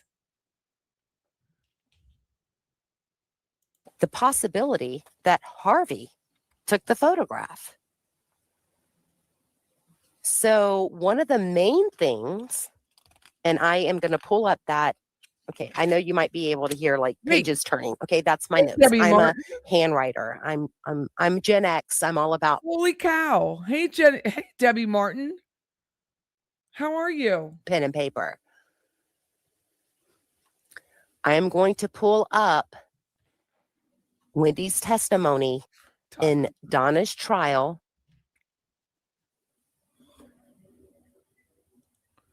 Do you remember Georgia? When Georgia asks her, because remember, Georgia doesn't ask anything unless she knows the answer. Okay. We discussed Whendi calling Donna or her parents from the ISOM interview. Whendi only talks to Donna in that phone call. Donna says, Dad's in the shower.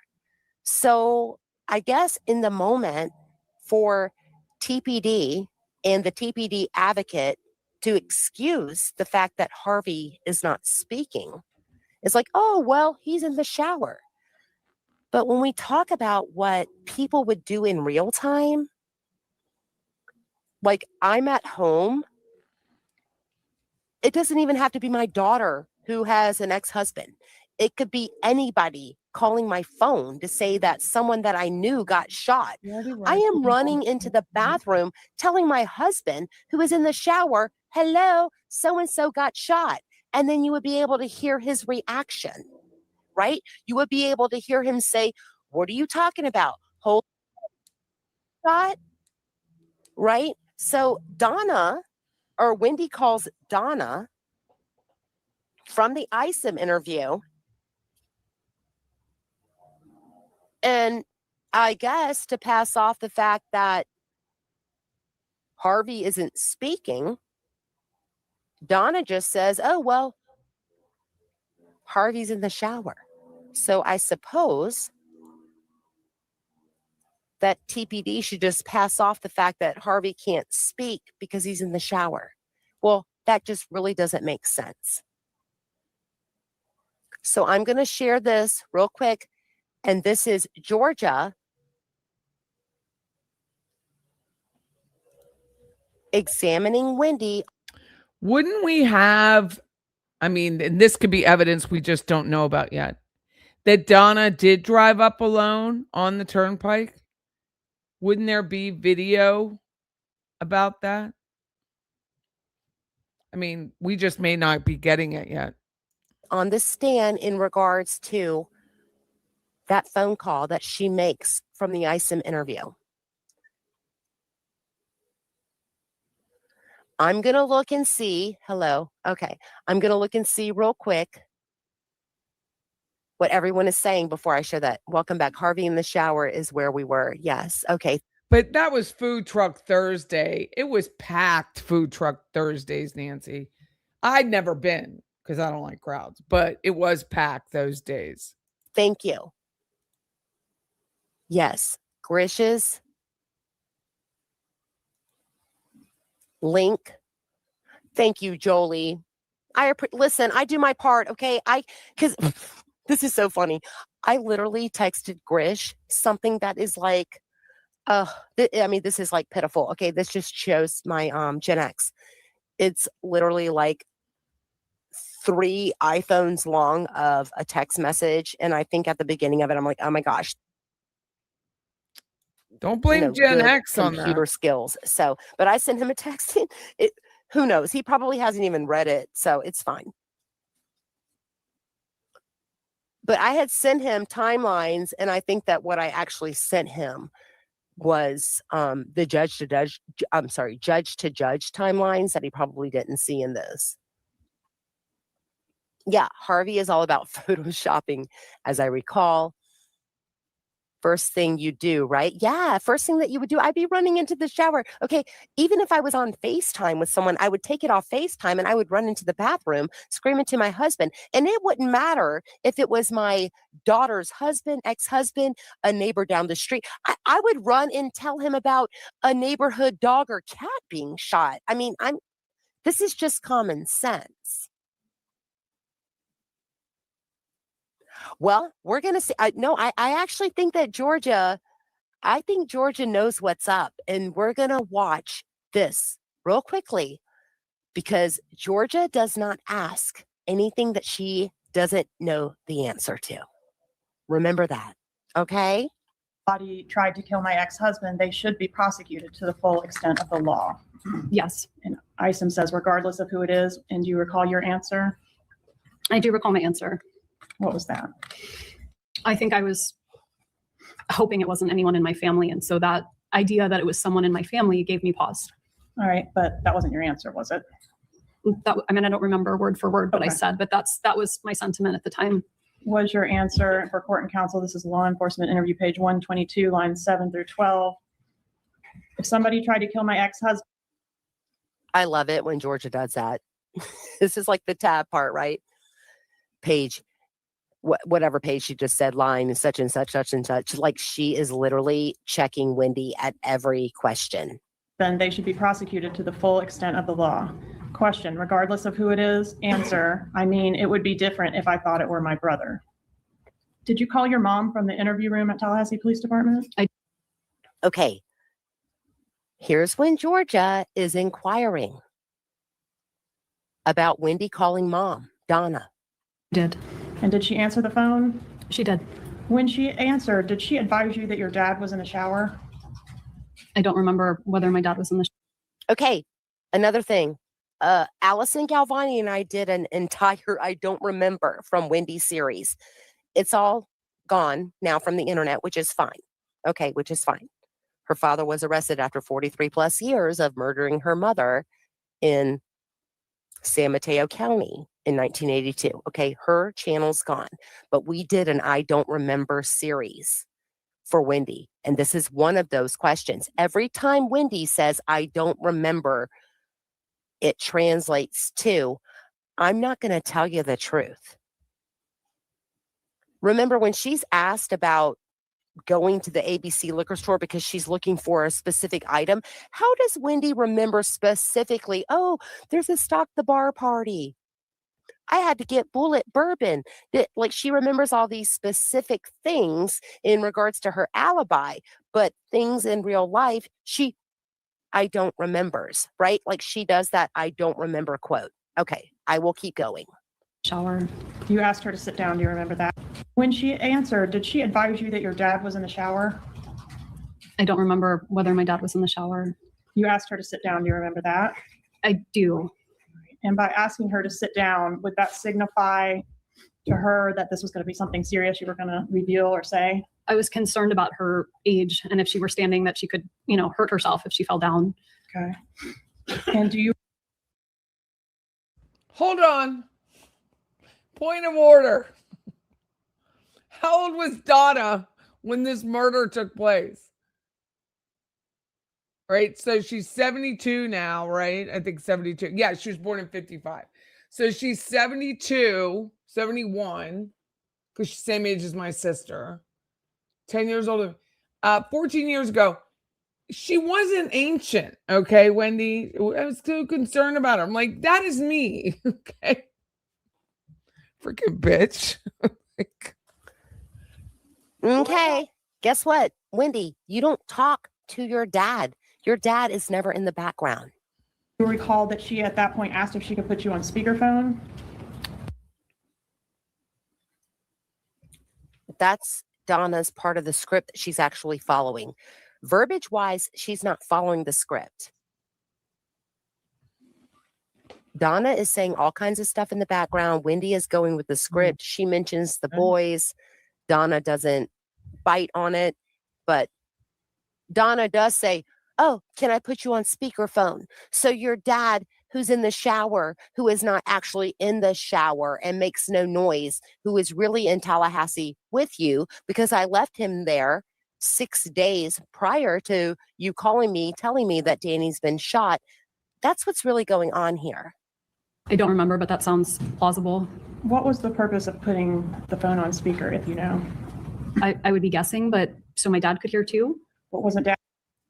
But wasn't dad, okay, I will, I'm sorry, I'm not trying, I'm so sorry. I'm like excited about this. I got a revelation this morning from rewatching things, and I'm so sorry. I'm very excited. Oh. I would be guessing, but so my dad could hear too.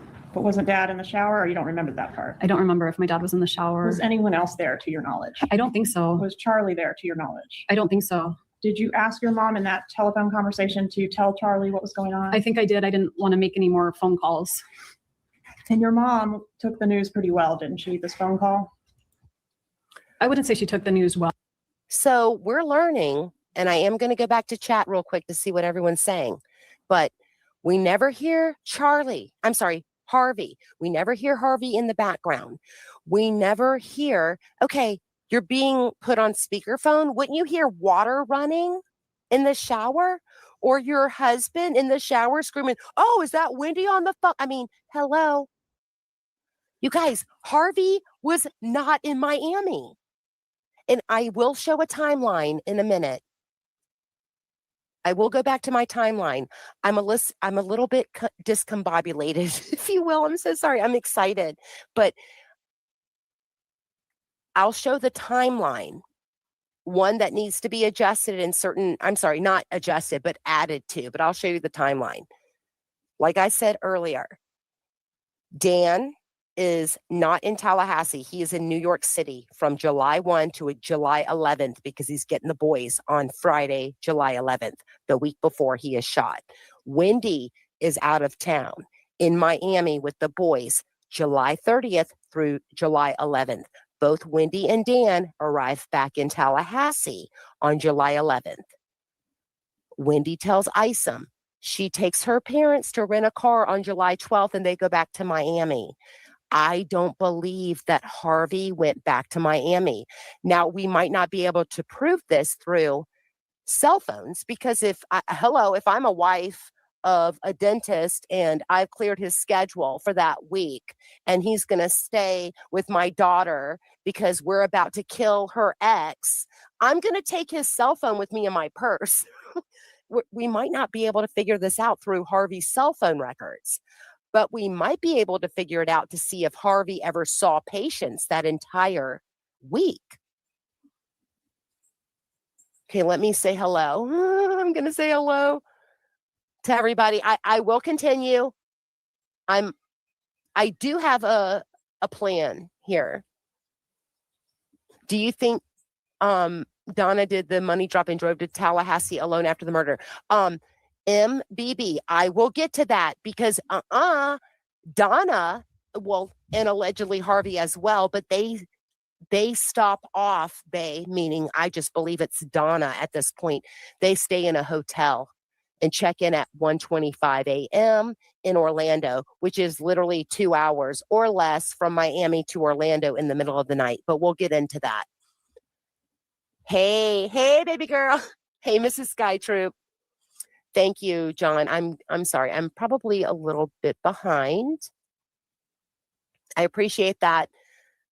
I know that a lot of people don't come. I don't know if she has the toll roads. I wonder if Georgia may have toll photos showing only Donna in the car on the way back to Miami. I don't know if they have that. I'm not so sure.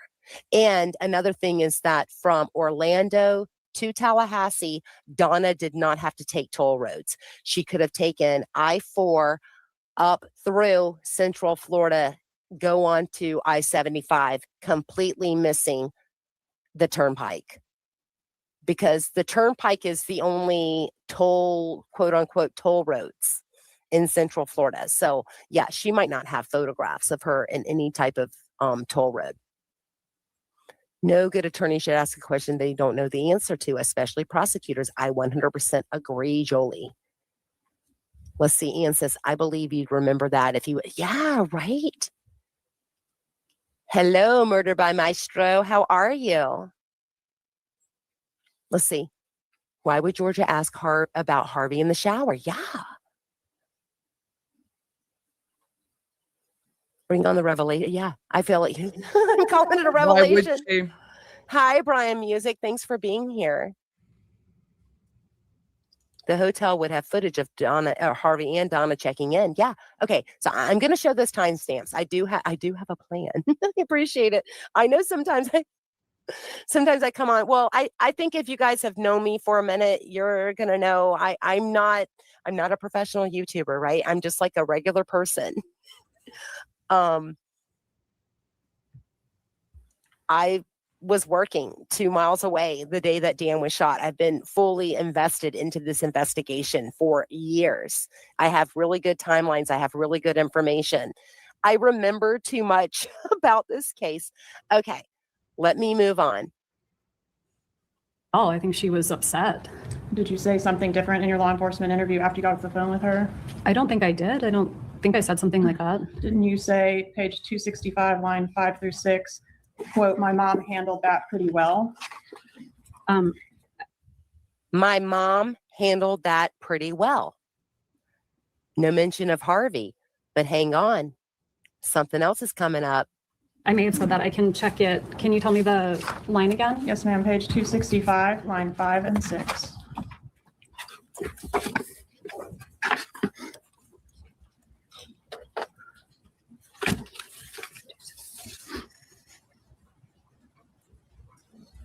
Yes, that's what I said.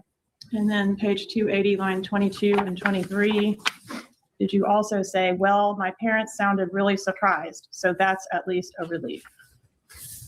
Yes, I see that here. No further questions. Okay, so she first says, my mom handled that pretty well. But then a couple minutes later, and Georgia is referencing the transcripts from Ison's interview. But a couple minutes later, she says, my parents sounded really surprised, so that's a relief. Whendi never talks to Harvey or hears Harvey. This is part of their script. Whendi is following a script. Who in their right mind in like real time, real life, if I call someone and I think I'm about to talk to 2 different people, but I only talk to one of 2 people because they're a couple, right? Why would I reference the both of them if I never heard the second person? Okay, I'm going to move on. I'm going to move on to Rob Adelson's testimony. Let's see. Didn't you say page 265 line? Yeah, she doesn't miss a beat. Yeah, she's all about her tab. Georgia is the bomb. She knows what's up. She remembers all the alibi BS, but needs to see tab reminders. Exactly, Brian Music. Exactly. Poor old Donna sitting over there thinking I'm screwed, and Whendi didn't even bring the loop. Whendi barely acknowledged her. The Donna Harvey email was registered to a mobile parking app service, defo trackable through that. Okay, thank you. Thank you, Murder. Also use the Evite to make digital invites of some kind. Just saying, yeah. Possibly, possibly not. If they are, they might be inadvertently protecting her. We don't know Johnny Bronx Pascal. Thank you for joining us. Okay, you guys, I am going to move to Rob's testimony. Okay, I got the timestamp. Give me 1 second. Thank you for your patience. Okay, we're going to jump to Rob. Listen carefully. All right, so how did you first hear about Dan Martell's murder? I heard the day after the shooting occurred. So that would be Saturday, July 19. I was at a meeting in Chicago, and I think I got a phone call first, and then I was in a meeting, and so I just said, can I call you later? And then I got a text message shortly thereafter, like right before 10 in the morning. It said, like, tragedy here, please call. And are these from Donna Adelson? Yes. Okay. So were you able to call her that morning from the conference in Chicago? Yeah, so I walked out and went to the hotel lobby and just hit call. Okay, and tell us about that conversation with her. So it's one of those moments that you'll just remember forever. So I remember being in the lobby of the Westin, and I assumed something terrible had happened, and but I wasn't ready for it. She said, so we just want to let you know that Danny's been shot, and they took him to the hospital, but he didn't make it.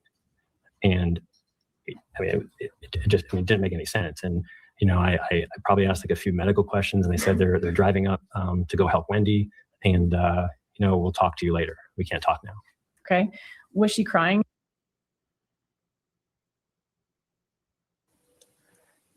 Okay. So what have we learned? Rob says, I talked to Donna. Rob doesn't ever mention that Harvey's there. He says they are, but did Rob ever actually talk to Harvey or hear about Harvey? I know. Oh, I know. Yeah, okay, so Johnny Bronx, okay, she does not work for a judge anymore. She worked for a judge, and the last day that she worked for Judge Alberto Jordan was September 30th of 2016. Yeah, worked, exactly, Jolie. Lena, is everything okay? I don't know if I have any, I know that Sky Troop is. I don't see any other. Hang on, Jolie, I'm going to make you a mod too. You guys can click on the person. You can go to their channel. You can check them out in regards to whether or not they're a bot. I don't know if you know how to do that, Jolie, but I'm going to make you a mod right now just because, Sky Troop's, Sky Troop's busy sometimes. No offense, Sky Troop. I know that you might know how to do that, but Jolie, I'm going to go ahead and make you a mod. It's going to take me 1 second. Is Murder, aren't you a mod? Murder by Maestro? Or I guess you go by MBM now.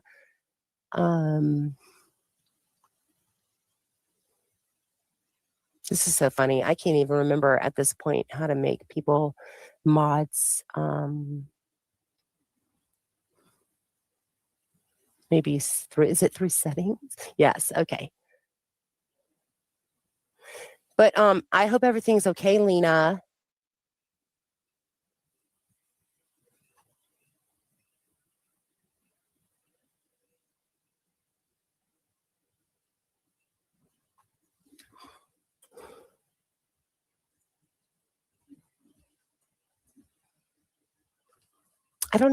Can I do that? See, it shows you how much I know, right? It shows you how much I know about the situation. I think I actually can just go to my chat. I can see you in chat. Okay, Murder. Oh, I think Murder by Maestro, I think you've always been blue. Wait, why is it just now showing you blue? Look, it changed your name. Okay, Jolie, I'm going to make you a mod.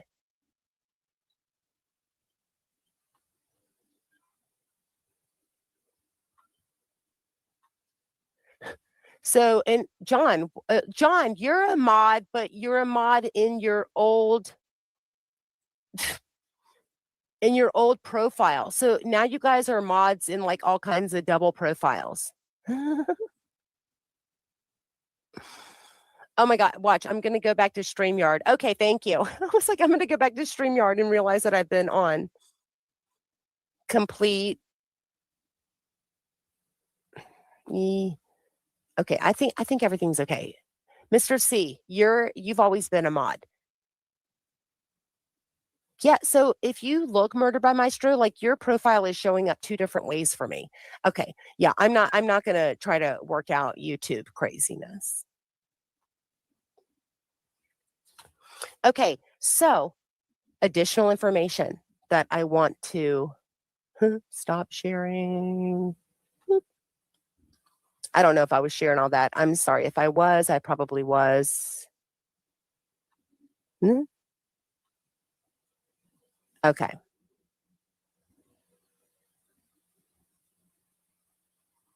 Yeah, I don't know what's going on. like that could be a bot, that could be something. Okay, I don't know if we should joke as to whether or not they're having a stroke. I mean, no offense, Lena, but I mean, your name is Trail, and sometimes that's Troll. Oh, okay, yeah, okay, yeah, and I don't know. And I will probably do a live with Leslie. Okay. So we're going to start at July 11th. And on July 11th, we know that both Whendi and Dan are both back in town. They have both gone out of town and I'm just starting here because we're talking about who took the photograph of Whendi that was posted on her Facebook page on 7/17 of 2014. And it's at Lake Ella with the U-Haul Center, rental vehicle center in the background, and it's at Lake Ella, and it's on North Monroe. Okay, this is what's so weird because like Leslie and I had talked about this. Like on July 11th of 2014 is when Donna emails Whendi the details around the Geek Squad appointment scheduled for July 18th with the order number, who purchased what, name, number, et cetera, et cetera. This whole thing does not make sense because Whendi is with Harvey and Donna at this point in time. Maybe, I don't know who sent the email, but it is from Harvey and Donna's email. But it's so weird because they're all together. They're all together in Tallahassee. Maybe it's a reminder email. I mean, listen, I send myself reminder texts. I send myself reminder emails, but I don't really have, both of my parents are deceased. My dad's been deceased since I was 4 years old. My mother's been deceased for almost 2 decades now. Okay, so I don't have people who are sending me reminder emails, but maybe that's just a reminder email because we know how Donna likes to be in control. Whendi tells Isom on July 12th. Well, she tells Isom during her interview that on July 12th that she took her parents to get a rental car to return to Miami. And I write in my notes, where was the rental car rented from and what type of vehicle was rented? Was it a moving vehicle, a large van, a U-Haul? Because I believe that Whendi is moving her stuff out of Tallahassee to South Florida. July 13th, it's a Sunday. Okay, I believe Jeffrey is on the stand. I can't remember exactly which trial it is, but Jeffrey says that Whendi returned from South Florida on the 13th. Like, that's not true. Whendi was lying to Jeffrey. Leslie did a clip video or some sort of video. I don't know if it's a short, but it's a video about this.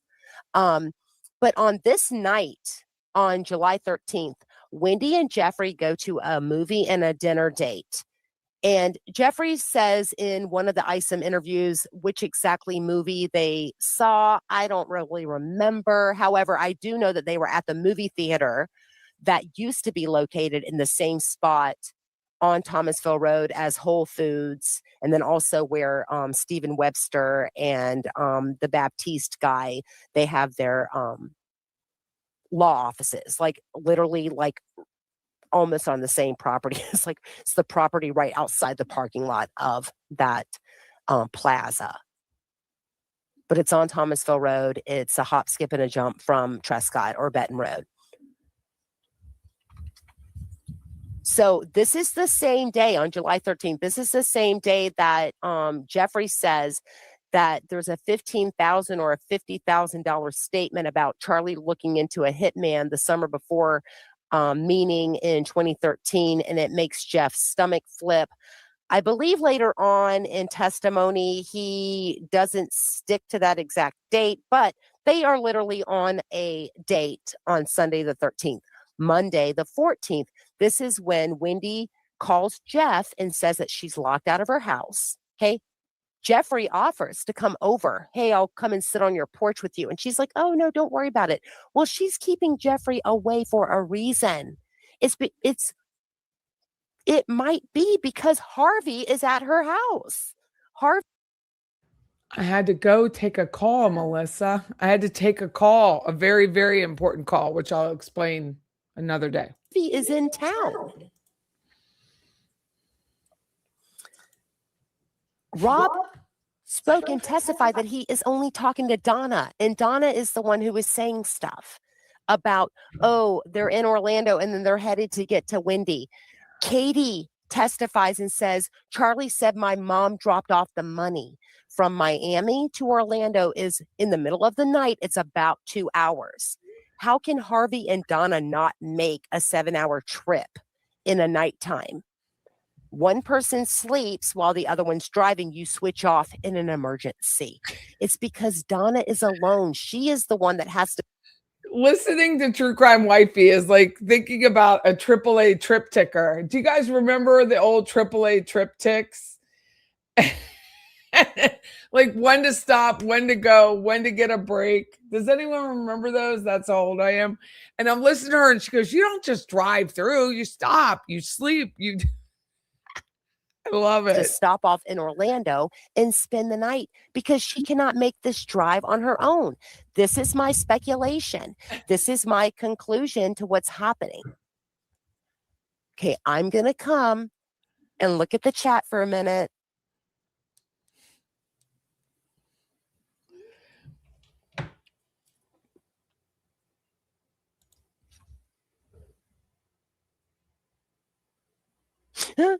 I have 2 different accounts. Okay, thank you. Thank you, Murder. Okay, well, maybe Lena doesn't speak English, or maybe, okay, you know what? Maybe Lena is doing voice to text and it's on some sort of random language and she doesn't know about it. Okay. All right.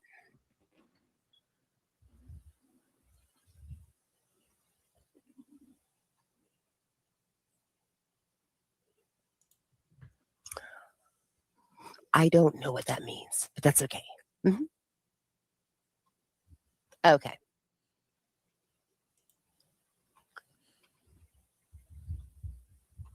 Okay. Okay, I am going to go back to my time frame. Okay, on the 14th of July. Okay, remember, this is 4 days before Dan passes. Or before Dan is shot and murdered. I'm not trying to minimize what's happened to Dan Markel. Whendi says she's locked out of her home. Jeff offers to come over. She's like, oh, no, don't worry about it. This is also the same evening that they go to the yoga date. He calls it the most awkward yoga date of all time, right? She also asks Jeffrey, are you still going to Tennessee on Friday? His reply is, hey, it's still up in the air because, poor, pitiful Jeff still thinks that there's a chance that they're going to hang out that weekend if he stays in town. It is what it is, guys. This is after the yoga date, that conversation. She goes home and she sends Jeffrey the email. He calls it the no contact order. However, it's not any type of legal situation. It's a no contact email. And she basically says she wants no contact for a week so she can think things over about her and Jeffrey Lacasse's relationship. This is the same night that Charlie and Katie are texting and calling each other back and forth like craziness. Katie and Sigfredo are texting and calling each other back and forth as well. Charlie leaves a 1 a.m. message. Oh, no, I know what happens here. Hang on, let me get my note. Oh, Lord. No, Charlie leaves a 1 a.m. message to Katie on this night. And this is just like the timeline here. But okay, July 15th, the green Prius is rented in South Florida. July 16th is when Sigfredo and Luis leave Miami. They head to Tallahassee. This is a Wednesday. Whendi actually has the kids this evening. She texted Dan on July 6th, making sure that he was going to be in town on this specific Wednesday and that she could have the kids on Wednesday.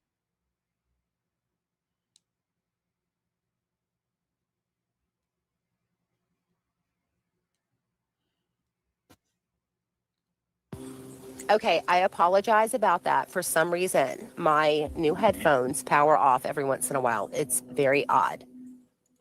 Okay. Let's see. Jolie says, great point, that only if Harvey was with Whendi would they not drive straight to Tallahassee that night. Donna alone makes sense for the hotel stop. Well, and Jolie, we talked about the other day, like in the middle of the night, I-95 is clear. Like Miami to Orlando is literally less than 2.5 hours on I-95. Like it's a fast trip. Because on the interstate, if it's not gridlock, you can go like 70 or almost up to 80 miles an hour. As Donna would say, where is the evidence? Like, yeah, Donna Adelson. Yeah, where is the non-evidence, Donna? That is the question. Poor Donna thought if they had an alternative theory, it would be reasonable doubt. Yeah, she's Delulu. Hey,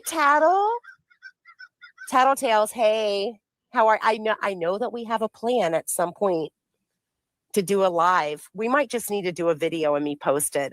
I'll email you the difficulties I've been having with the YouTube police, or it's really alternative intelligence police that are acting wacko. But hey, Tattle, it's so good to see you. So John says, Jeff, I'm going to be really, really busy after the 18th, so don't contact me for a week. I'll call you from Miami. Well, she sends him that email on Monday the 14th. And says, like, I don't really know what's going on with our relationship. Give me 1 week, and then I'll let you know what the status is. like, who does that?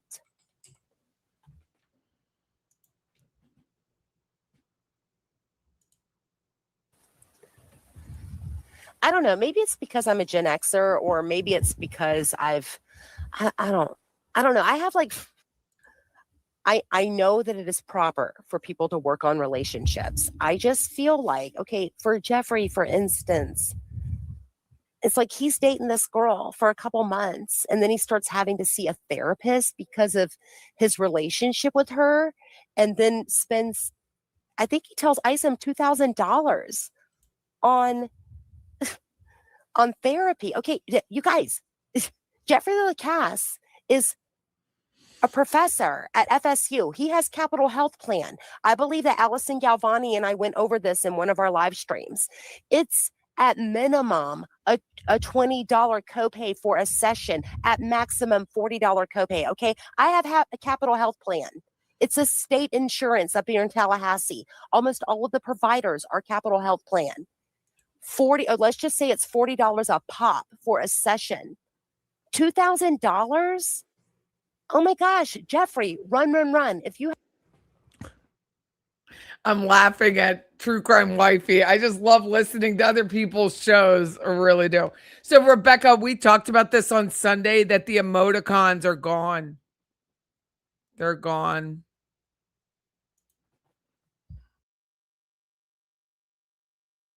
have to go see a therapist after a couple of dates or a few months of a relationship, that might not be the one for you. Okay, that's just me. Okay, that's just me. But, you know, Jeffrey is also, well, I mean, I have a sociology degree. If you have to spend $2,000 on therapy, it's not the one for you. But my entire 20-year career in state government was social worky. It was helping people. Like, it was in the social work realm, if you will. Like, I just don't have tolerance for people like that. But maybe that's just, I know. Well, and John Smith has a song called Wendy's Magic Hoo-Hoo, or I forgot what you call it. Ooh-ha. I almost said F in hell. It's so funny. Yeah, she's got the magic hoo-ha. Yeah, I think that Jeff thought that he won. he won the chick lotto with her. He was under a spell. But we've also discussed this, why I think that TPD thought that he was a weirdo, because he shows up at TPD talking about how he's under Wendy's spell. They're probably they're sleep deprived. They're working a murder. They got some, sensitive social worky guy coming up in there speaking all kinds of psychobabble. He is way above their league, way above their heads. They don't have the ability to comprehend after not sleeping for 48 hours or whatever it is. And he's talking about being under a spell. I mean, they passed him off as like being a weirdo immediately. I'm going to see what Miss Kitty is saying. Hey, Miss Kitty, let's get into it. When is she got to be? So, okay, Miss Kitty.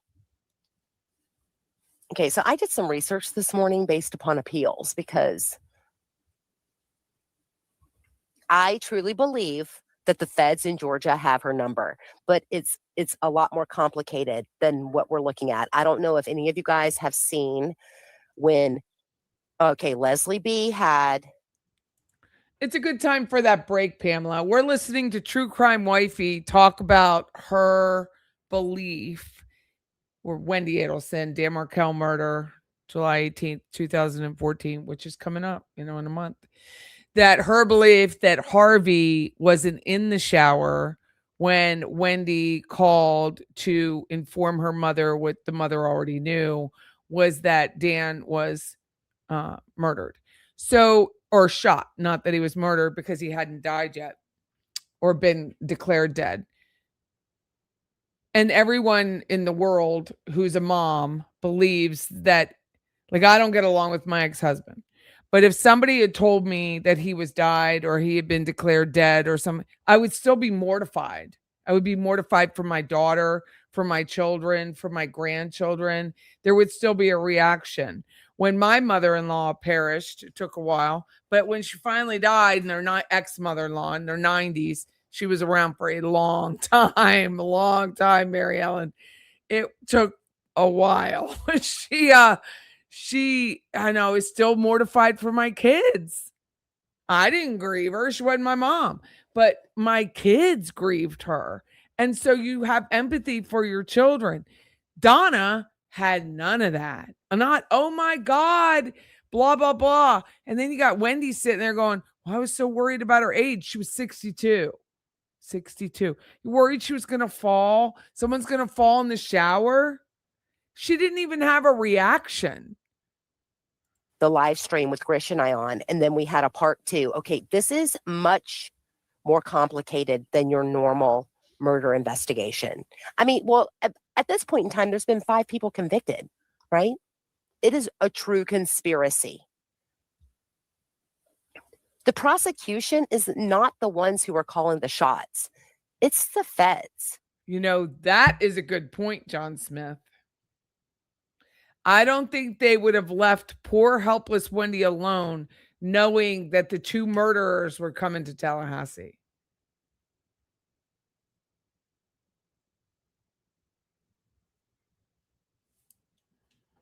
And Debbie is right. Remember when Wendi was in the June 5th and what's her face? Jeffrey Lacasse had to run out in the middle of the night and get to Pepto. Yep. That is a very good point, John. Donna's investigation alone had 30 or more federal investigators looking at her case. And I'm not just talking about Pat Sanford. Okay, Pat Sanford has been involved in the Dan Markel murder since July 21, 2014. He has testified to this a couple of times. I do not have the timestamps as to when he testified, but he has.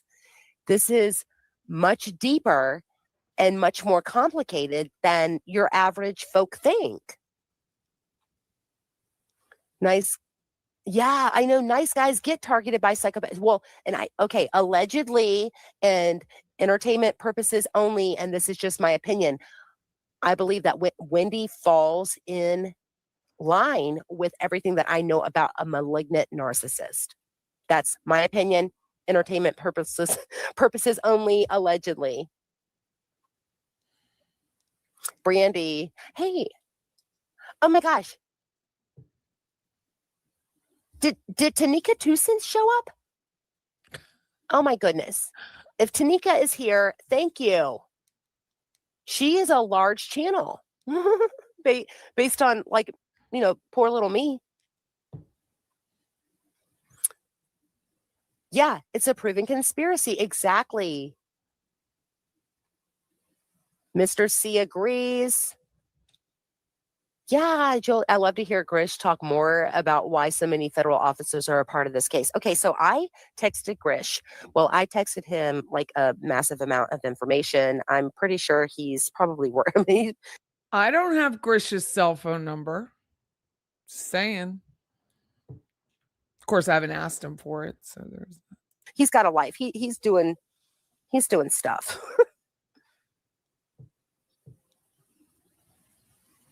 But when it comes to us trying to figure out who took this photograph, hey, Stephanie, good to see you. Yeah. Okay. Yeah, you're right, Stephanie. Yeah, she does use that as a stalling tactic. I 100% agree, but she also uses it to figure out what the state has on her. Because I've seen her looking through that thing like craziness. And okay, so Georgia is not stupid. Georgia is going to give her a piece of paper that might have one thing on it, but then there's other information on the paper that Georgia isn't going to bring up. So Whendi is like scanning the paper like a madwoman. She's done that in a couple of the trials.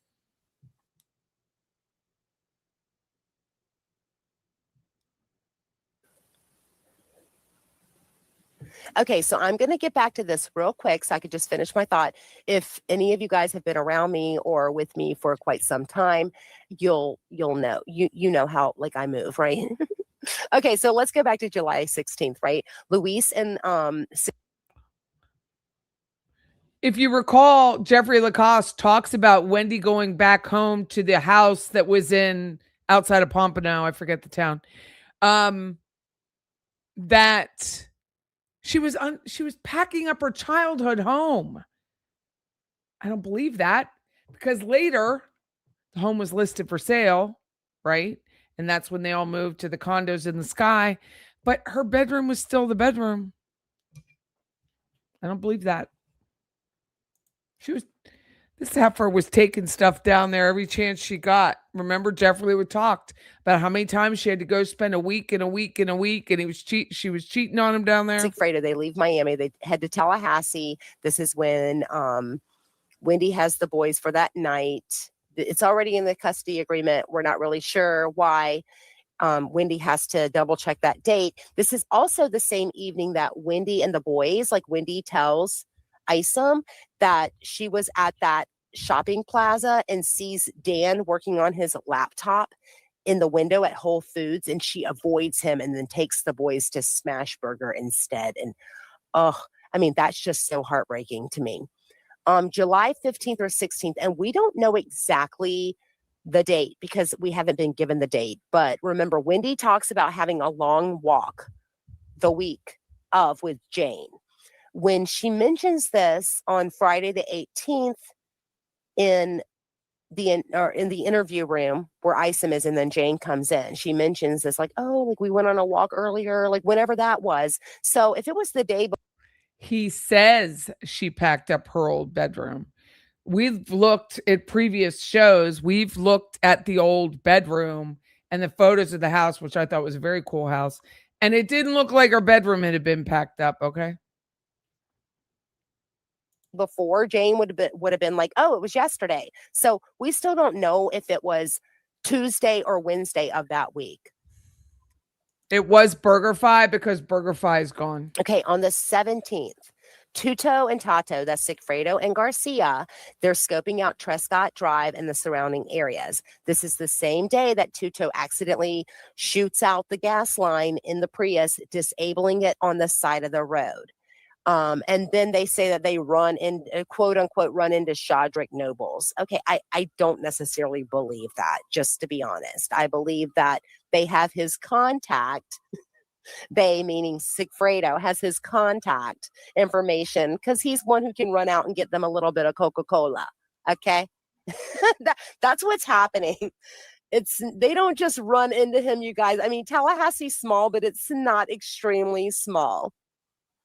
Sherry says, hi, I was just scrolling and ran across your channel. And when I searched for it, I can't get to it. Yeah, okay. So yeah, that, I guess because I'm named True Crime Wifey, if you search True Crime Wifey, it's going to basically bring up every single true crime situation that has a wife involved. Yeah, it's Yeah, so you just literally have to click on, I mean, I guess I could post my channel. I could post my own channel unless there's a mod that wants to post the link to my channel. Yeah, even if I'm on my profile and search True Crime Wifey, I can't find my channel. But I mean, that's just my name. And okay, so well, if you guys have been here a while, I mean, I've told this story. Wait a second. This came up.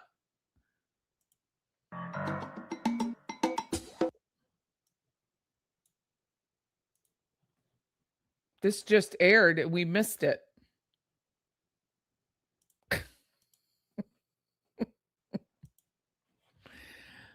Well, since skank, look, I asked ChatGPT about calling our names. Since skank isn't a real word, watch this.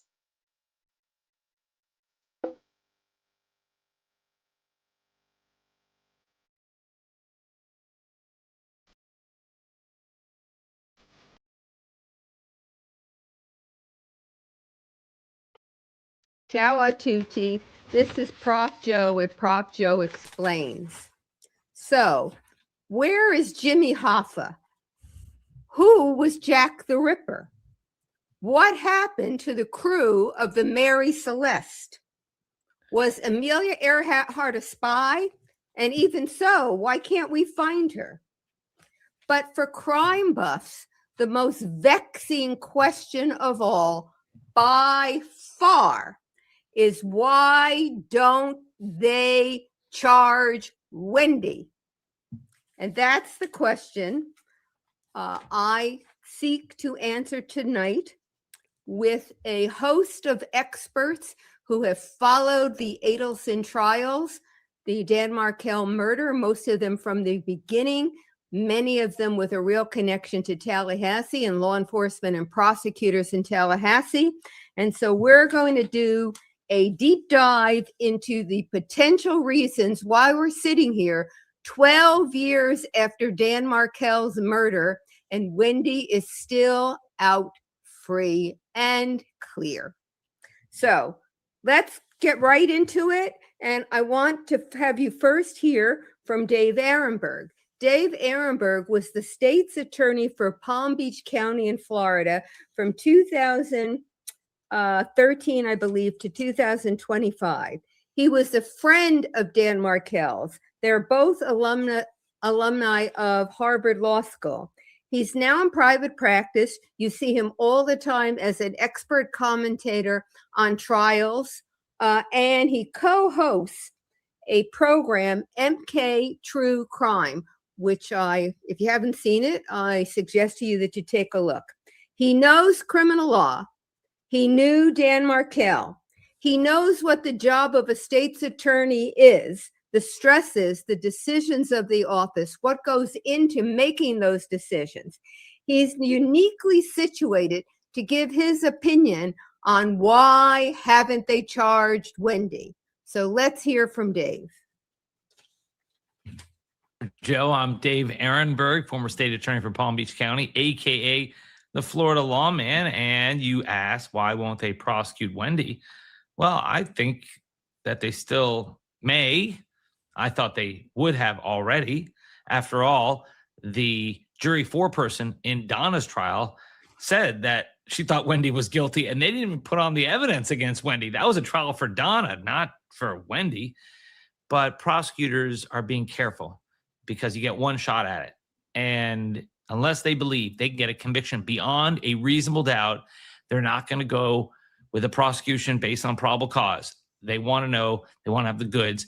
They had a much stronger case against Charlie, against Donna, and perhaps they're doing more research, more undercover work, more evidence gathering before they eventually file the charges that we all expect. Well, that's Dave Ehrenberg. You heard him. He's talking about his counterpart in Tallahassee, Jack Campbell. I think he knows Jack Campbell. And he's guessing that maybe they're being cautious because they're worried that if they go and they don't succeed, they can't try again. Maybe they're looking for or waiting for new evidence. Who knows? But his guess is they're being extra cautious And he believes that they will ultimately charge Whendi. And you heard him. He thought they would have charged him already. In fact, he predicted after Donna's conviction that I think it was before Thanksgiving, there would be charges brought. So as a prognosticator, he's a little off. As a trial lawyer, as a commentator, he's spot on. So now let's hear from Patty Wilson. Patty is the host of Patty's Playhouse. She's been covering Whendi and the Markel murder for many, many years. She's a realtor in Tallahassee. She knows the neighborhood. She knows the property. She knows the streets. She knows the people. She attended Donna's trial. I believe she attended Charlie's trial. I don't know whether she attended Katie Magbanua's trial or the two earlier trials, but she certainly attended the last two. She's done a show, more than one show actually, showing the route that Whendi took the day of the shooting, showing how close the police tape would have been to where the house was. And so I asked Patty, why have they not charged Whendi? Let's hear from Patty. Hi, I'm Patty Wilson, host of Patty's Playhouse. I was asked why I believe that Wendi Adelson will not be charged or indicted for the murder of her ex-husband, Dan Markel. The reason I believe she will not be charged or indicted is because the state attorney's office is nervous that they cannot get past a judgment of acquittal or a JOA, period. The state would present its case. The defense would stand up and say, Judge, there's not enough evidence here for a conviction, and ask for a directed verdict, bypassing the jury. It's just what I believe. Now, Patty, in her response here, is much more mild than she's been on her own show, for those of you who have seen her on Patty's Playhouse. On her show, she has talked in very strong language about how strong the case is against Whendi, and that she believes Jack Campbell is too timid to go forward and do this prosecution, that he's not aggressive enough. And she's spoken about this many times, that she believes that the issue here is the prosecutor's office, or at least Jack Campbell, is not willing to go forward unless there's an absolute lock case. And there are very few lock cases in this world. So now I want you to hear from someone that... Well, that's putting it nicely. What I say about Jack Campbell and Wendi Adelson.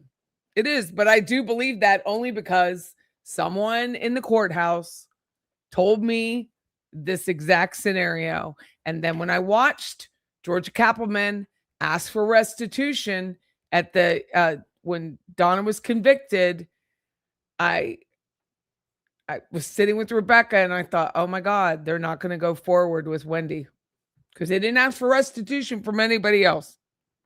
Many of you know, and that's Carl Steinbeck. And he's been on the Adelson case since Charlie's trial. And he, for any of you who followed him, has been extremely vocal in criticizing the Tallahassee law enforcement and Jack Campbell and the prosecutor's office. Carl is a former Navy JAG, and he was a prosecutor in Navy JAG. He's now in private practice in Texas. He has a YouTube channel, surprise, surprise, called Carl Steinbeck.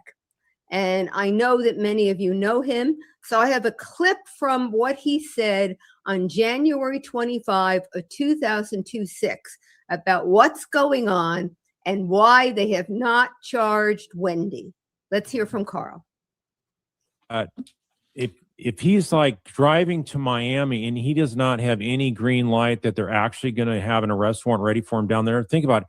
He was driving that lengthy 7.5 hour drive, not knowing if it was going to be an effort in total vain. I know, because he didn't know if Jack Campbell's going to pull the trigger and actually write up an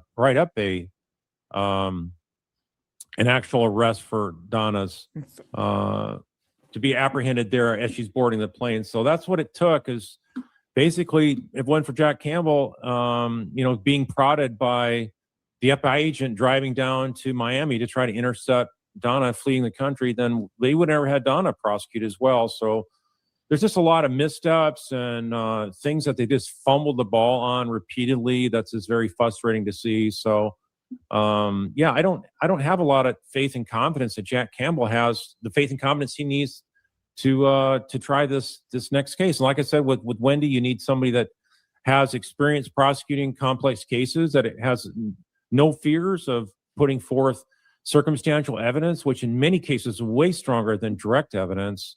So we do have a lot of direct evidence, and so it's just very much troubling and concerning. And so I just thought maybe if I wait another week, I'll hear that she got arrested. I plan on coming on about a month ago because I thought she's going to be arrested by the end of the year. But think about this. There you go.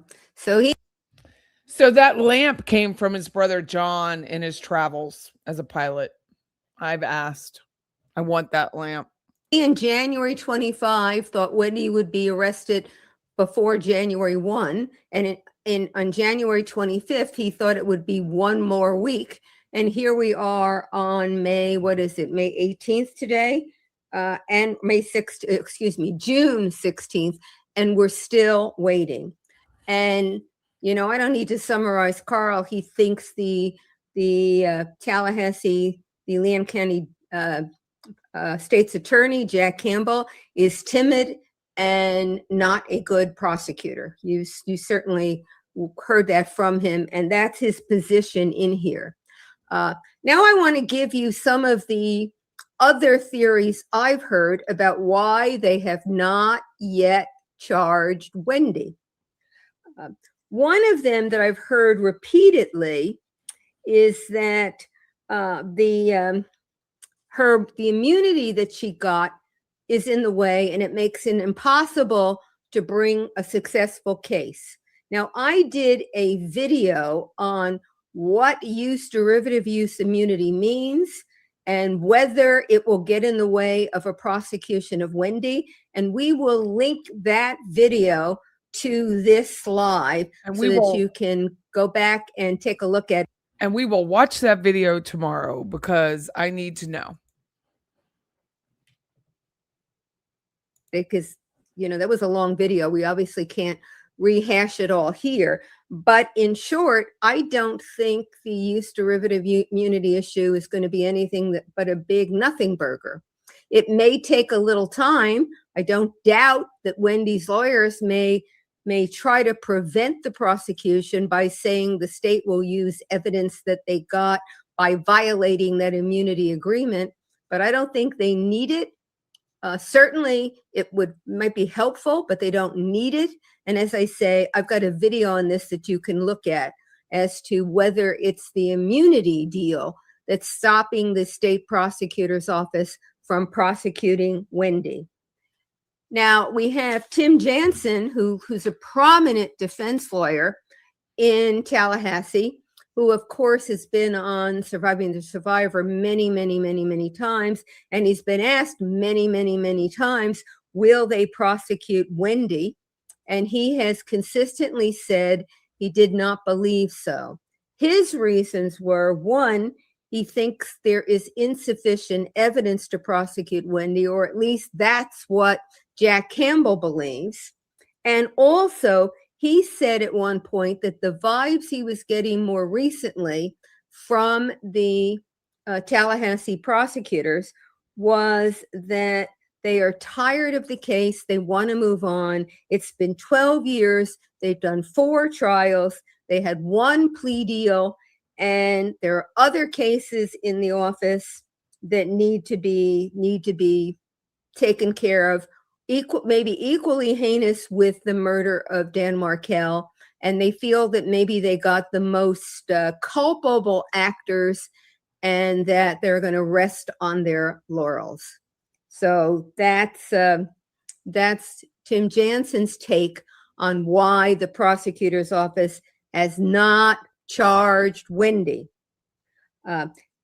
Then at the end of Donna's trial, Jack Campbell was asked a question, and he said, well, they've all, they spent months on the case. Of course, it was more than months. Remember, the first trial of Donna was aborted, and they had to then get new lawyers and start, not start from scratch, but, push back the trial quite a while. And he said they just needed some rest and downtime. Now that it's 6, 7, 8 months later, I don't think that is a particularly forceful reason for why they don't charge Whendi.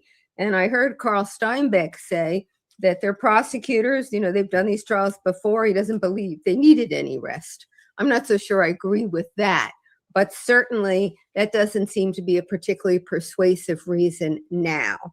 So Julia Janae from Court TV has opined that she believes the reason that they have not charged Whendi is the boys. They have lost their uncle, who's now in prison for life without parole. They have lost their grandmother, who is now in prison without parole. They see their grandfather, let's say, infrequently. They don't live in Tallahassee anymore. Whendi moved them to Austin, Texas. And that Julia repeated what Georgia Kappelman, the lead prosecutor in the trial, said, and that is that she feels really terrible about what she's doing to the boys. Now, she's not doing it. It's the evidence. It's the obligation to try the case, but you can understand her feeling some responsibility for the impact on the boys. And of course, I would say they also are not seeing their paternal grandparents and their aunt and their cousins. And that's attributable to Whendi, to who has really removed them from that side of the family. But in any event, Julia Janae believes that Georgia is concerned that if Whendi were prosecuted and gone, who would the boys have left? And that's what's impeding the decision to prosecute. So that's, Have you ever let me see who else we have heard. Has there ever been another case? Ever in another case where children are considered in the prosecution of a murderer? I absolutely do not. I don't think that's the case. I think he's weak. That's what I think. Heard from. Oh, I've heard on, I can't tell you which channels, but I've heard it said that maybe the issue is money and resources in the office, and that they've got big cases that need to be tried where no one has been held culpable, and maybe where people, murderers, sex offenders are walking the streets right now, and that they need to dedicate resources to those trials. And in this case, in the case of Dan Markel's murder, they got the trigger man, they got the person who was driving the car, they got the person who... Does Prosecutor Jack Campbell going to take a swing at a higher office? Absolutely not. He's got this office as long as he wants. Arranged for the hit and paid for the hit. They got the intermediary between Charlie, the person who arranged for it, and Sigfredo Garcia and Luis Rivera, the ones who went to Tallahassee and actually did it. They got Donna Adelson, who was maybe the deus ex machina behind the scenes, and that maybe the need to... This I kind of agree with. Because they do have big cases. They have the Missy Mogul case, the 5-year-old. They have the Phoenix Eichner case. Those are all death penalty cases that I could understand.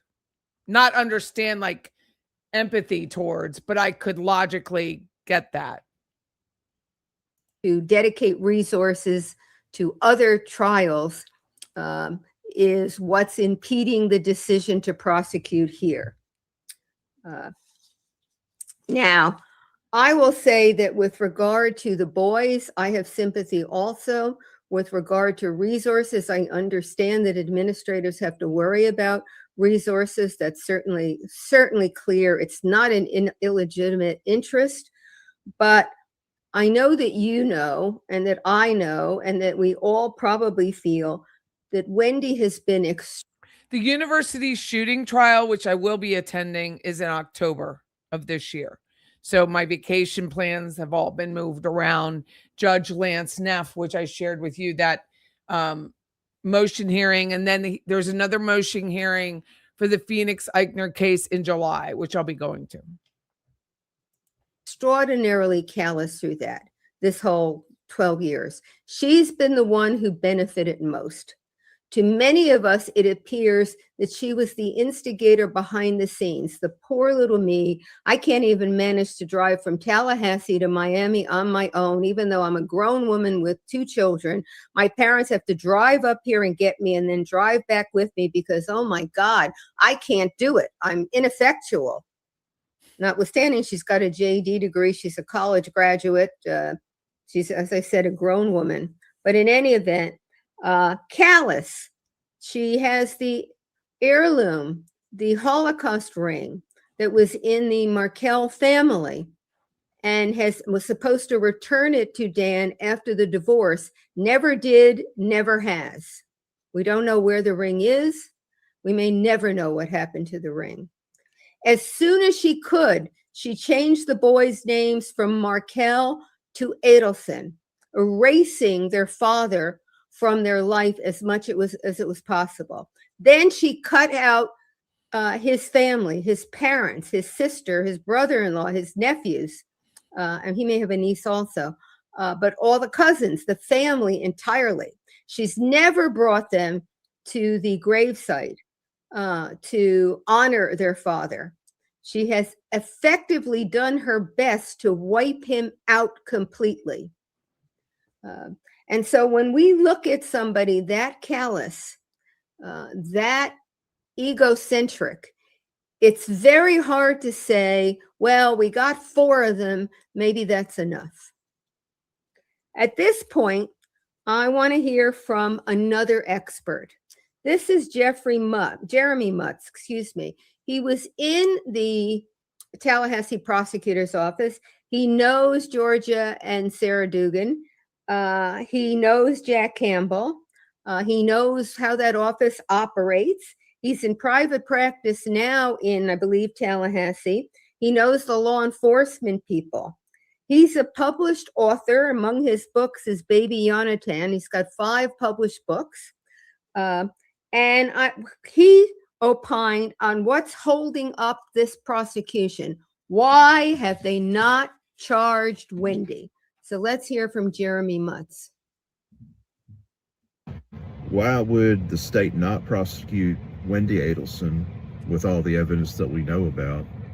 Well, they may reasonably feel that they can't prove the case beyond a reasonable doubt, and a prosecutor has to have a good faith belief that they can prove it by that burden of proof. Reasonable people could disagree on that point. I think the evidence is there. They may disagree. They may not feel as much of a public outcry to go after Wendi as they felt with the petition and all the podcasts that focused in on Donna and Charlie. That may be something that they feel. And these cases aren't in a vacuum. You can't be a prosecutor unless you're elected. So that's maybe some element to this as well. So Jeremy introduces a new consideration, and that is the political considerations of the office. And I don't say that pejoratively, and he didn't say it pejoratively. You're an elected official. You have to be cognizant of the community. And that has to weigh, shouldn't weigh a lot, but it has to weigh in your decision-making as to how you run the office. But I wondered what the political situation would be that would argue against or make it more difficult for Jack Campbell to sign off on a prosecution of Wendi. Now, Jeremy Mutz obviously knows Tallahassee better than I do. I don't know it at all. I've only been there once. And Jack Campbell knows Tallahassee better than I do, clearly. But from what I hear from Patty Wilson and others, Tim Jansen, I believe, the Markel case is not on the tip of the tongue of people walking around the city of Tallahassee. It was 12 years ago. The case has receded from memory. And I wonder why anyone would think that the voters would be opposed to a prosecution of Whendi. Maybe they believe that the voters think that you spent a lot of time and money on this case already. Now let's move on. There are other crimes here. There was a shooting at Florida State. Let's get on to other really serious crimes. It also may be that the political consideration is we have 4 big wins in this case. If we take on Whendi, we risk a loss. And it's so much better to go out with wins than the potential of losing. So now, another person who's been heard on these. That is true. I thought about doing a survey on Living Tallahassee, my Facebook group, asking if anyone believes Whendi should be charged. We don't really do surveys or those kind of posts, but I think I'm going to do that because and then I'm going to, which I never post petitions in there, but I am going to post it and just see what people say, because law enforcement's already in the group, TPD's in the group, the Leon County Sheriff's Department's in the group. Every reporter that we ever see regarding this case is in the group, just to see what people, do they know anything about it? Do they think Whendi should be charged? Did they think Wendy's already been charged? If any of you have a better question in that I could ask this group of 80,000 people local to Tallahassee, let me know. Subject of why they have not prosecuted Whendi is Vinnie Politan from Court TV. Julia Janae, of course, is also from Court TV. Both of them very, very fine commentators and both good lawyers. Vinnie thinks that the state is waiting for Charlie's appeals to run. He said that he gets a vibe from his sources on the ground in Tallahassee that that's the word, that they're ready to go, but they're waiting for the appeals. If that's the case, I am troubled, because here's the situation with Charlie. He's on appeal now. The appellate court in Florida has not yet ruled, but that probably is coming in the next few months. He then has a right to ask the Florida Supreme Court to take a look. I'm assuming the appellate court will affirm his conviction. He will then try the Florida Supreme Court. I think it's very doubtful that the Florida Supreme Court would take the case, but that's going to take some time. But that's not when his appeals end. He has, as I am sure you all recall, a conflict of interest issue with regard to Dan Rashbaum, who was his lawyer in his criminal trial. And if you recall, Daniel Rashbaum had been the family lawyer for Donna and Harvey when Charlie was arrested and charged. He moved over to represent Charlie. And then when Donna was charged, he had planned and started out representing Donna. But Whendi is still a registered attorney as Wendi Adelson, P period A period. And she uses P.O. Box. Before Donna's trial got going, the day that they were going to begin voir dire to sit the jury, to impanel the jury, to find the jury that would hear the case, Charlie's appellate lawyers came in and raised the conflict of interest and said, Charlie will not waive this. Now that issue, which at least is a colorable issue, in other words, it has some merit to it, maybe not enough, but it has some merit to it, has not been heard yet, because the claim of conflict of interest, which means I had ineffective assistance of counsel at my criminal trial, that's a Sixth Amendment constitutional right, can't be heard on direct appeal, which is where he is now, because it wasn't in the four corners of the criminal prosecution. That claim will be heard on what's called a collateral attack. After all his appeals, raising everything that he thought went wrong during the trial, are over, he then can start again in a trial court. In most states, and I should have checked this and didn't, most states, and I believe Florida, you can go back into a state trial court and say, okay, now I was convicted. The reason why I was convicted is because my lawyer failed me as a lawyer under the Sixth Amendment. I had a constitutional right to effective lawyering, and I didn't get it because there was this conflict of interest. Now that issue will be heard. And if it does go through the Florida courts, it will be heard at the trial level. And then depending on who wins or loses, the loser can appeal to the appellate court in Florida. And then again, the loser there has the right to seek review from the Supreme Court of the state. So we're in this we're in this this travelogue up the appellate level again.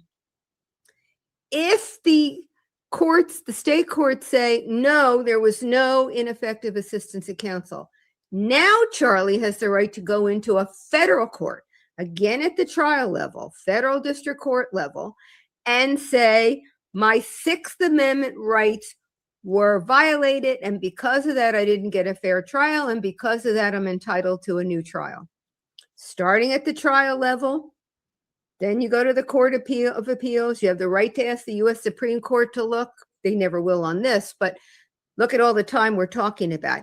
And it is possible that at the federal district court level, the district court says, gee, I don't have enough information to make a decision here. I want some witnesses to come and put on a case, which will even delay it some more. So if Vinnie Politan is right, that the state is waiting until Charlie's case is done, we're looking at several more years before Whendi is tried. And the problem with all of this, as you all know, is time is passing. You know, tick, tick, tick, tick. Here's my clock. Tick, tick, tick, tick, tick. 12 years and ticking. People may die. Witnesses may lose track of witnesses. You know, people have been retiring and moving on to other lives. Memories fade. I don't think, and I don't know whether you agree or not, but I don't think Jeff Lacasse or, let's just stick with him, or Luis Rivera, were as effective testifying in Donna's trial as they were in Charlie's trial. All that happens. The family, Dan Markel's family, is going to wait forever to get justice, or at least to have the opportunity for justice to be full justice to be served.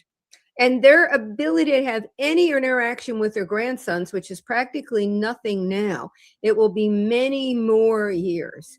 And I don't know how much hope there is that they will be able to reestablish some really significant ties, but every day makes that less likely. And that's what we're looking at. So let me stop here for just a moment to say thank you to subscribers. Thank you to members. Please hit share. Please hit like. I'm going to have to stop because I have to call my son back. So I can't say anything right now, but in a couple days I'll have big news. But personally, so I have to call him back. He keeps texting me. But I'm going to, of course, Professor Joe, I'm going to share the link. It was so kind of her to even remotely ask me for my opinion. Lord have mercy. I mean, how kind was that? And to True Crime Wifey, same thing. Thank you so much for letting me share. I'm going back to your video. I'm going to come on tomorrow. I'll be stuck here. I won't have a car. So I'm going to be stuck in my office tomorrow. So I'm going to come on sometime and we'll do the rest of True Crime Wifey's video, the rest of Professor Joe's video. And I'm going to try and get Grish's cell phone number. Why I don't have it, I don't know. But anyway, I have a huge, I'm very excited personally. So I'm going to go talk to my kid. And thank you guys so much for joining me. And thank you, of course, Professor Joe. And I am so glad that Carl Steinbeck and I are on the same path with Jack Campbell. So thank you all, guys. Take care. Bye-bye.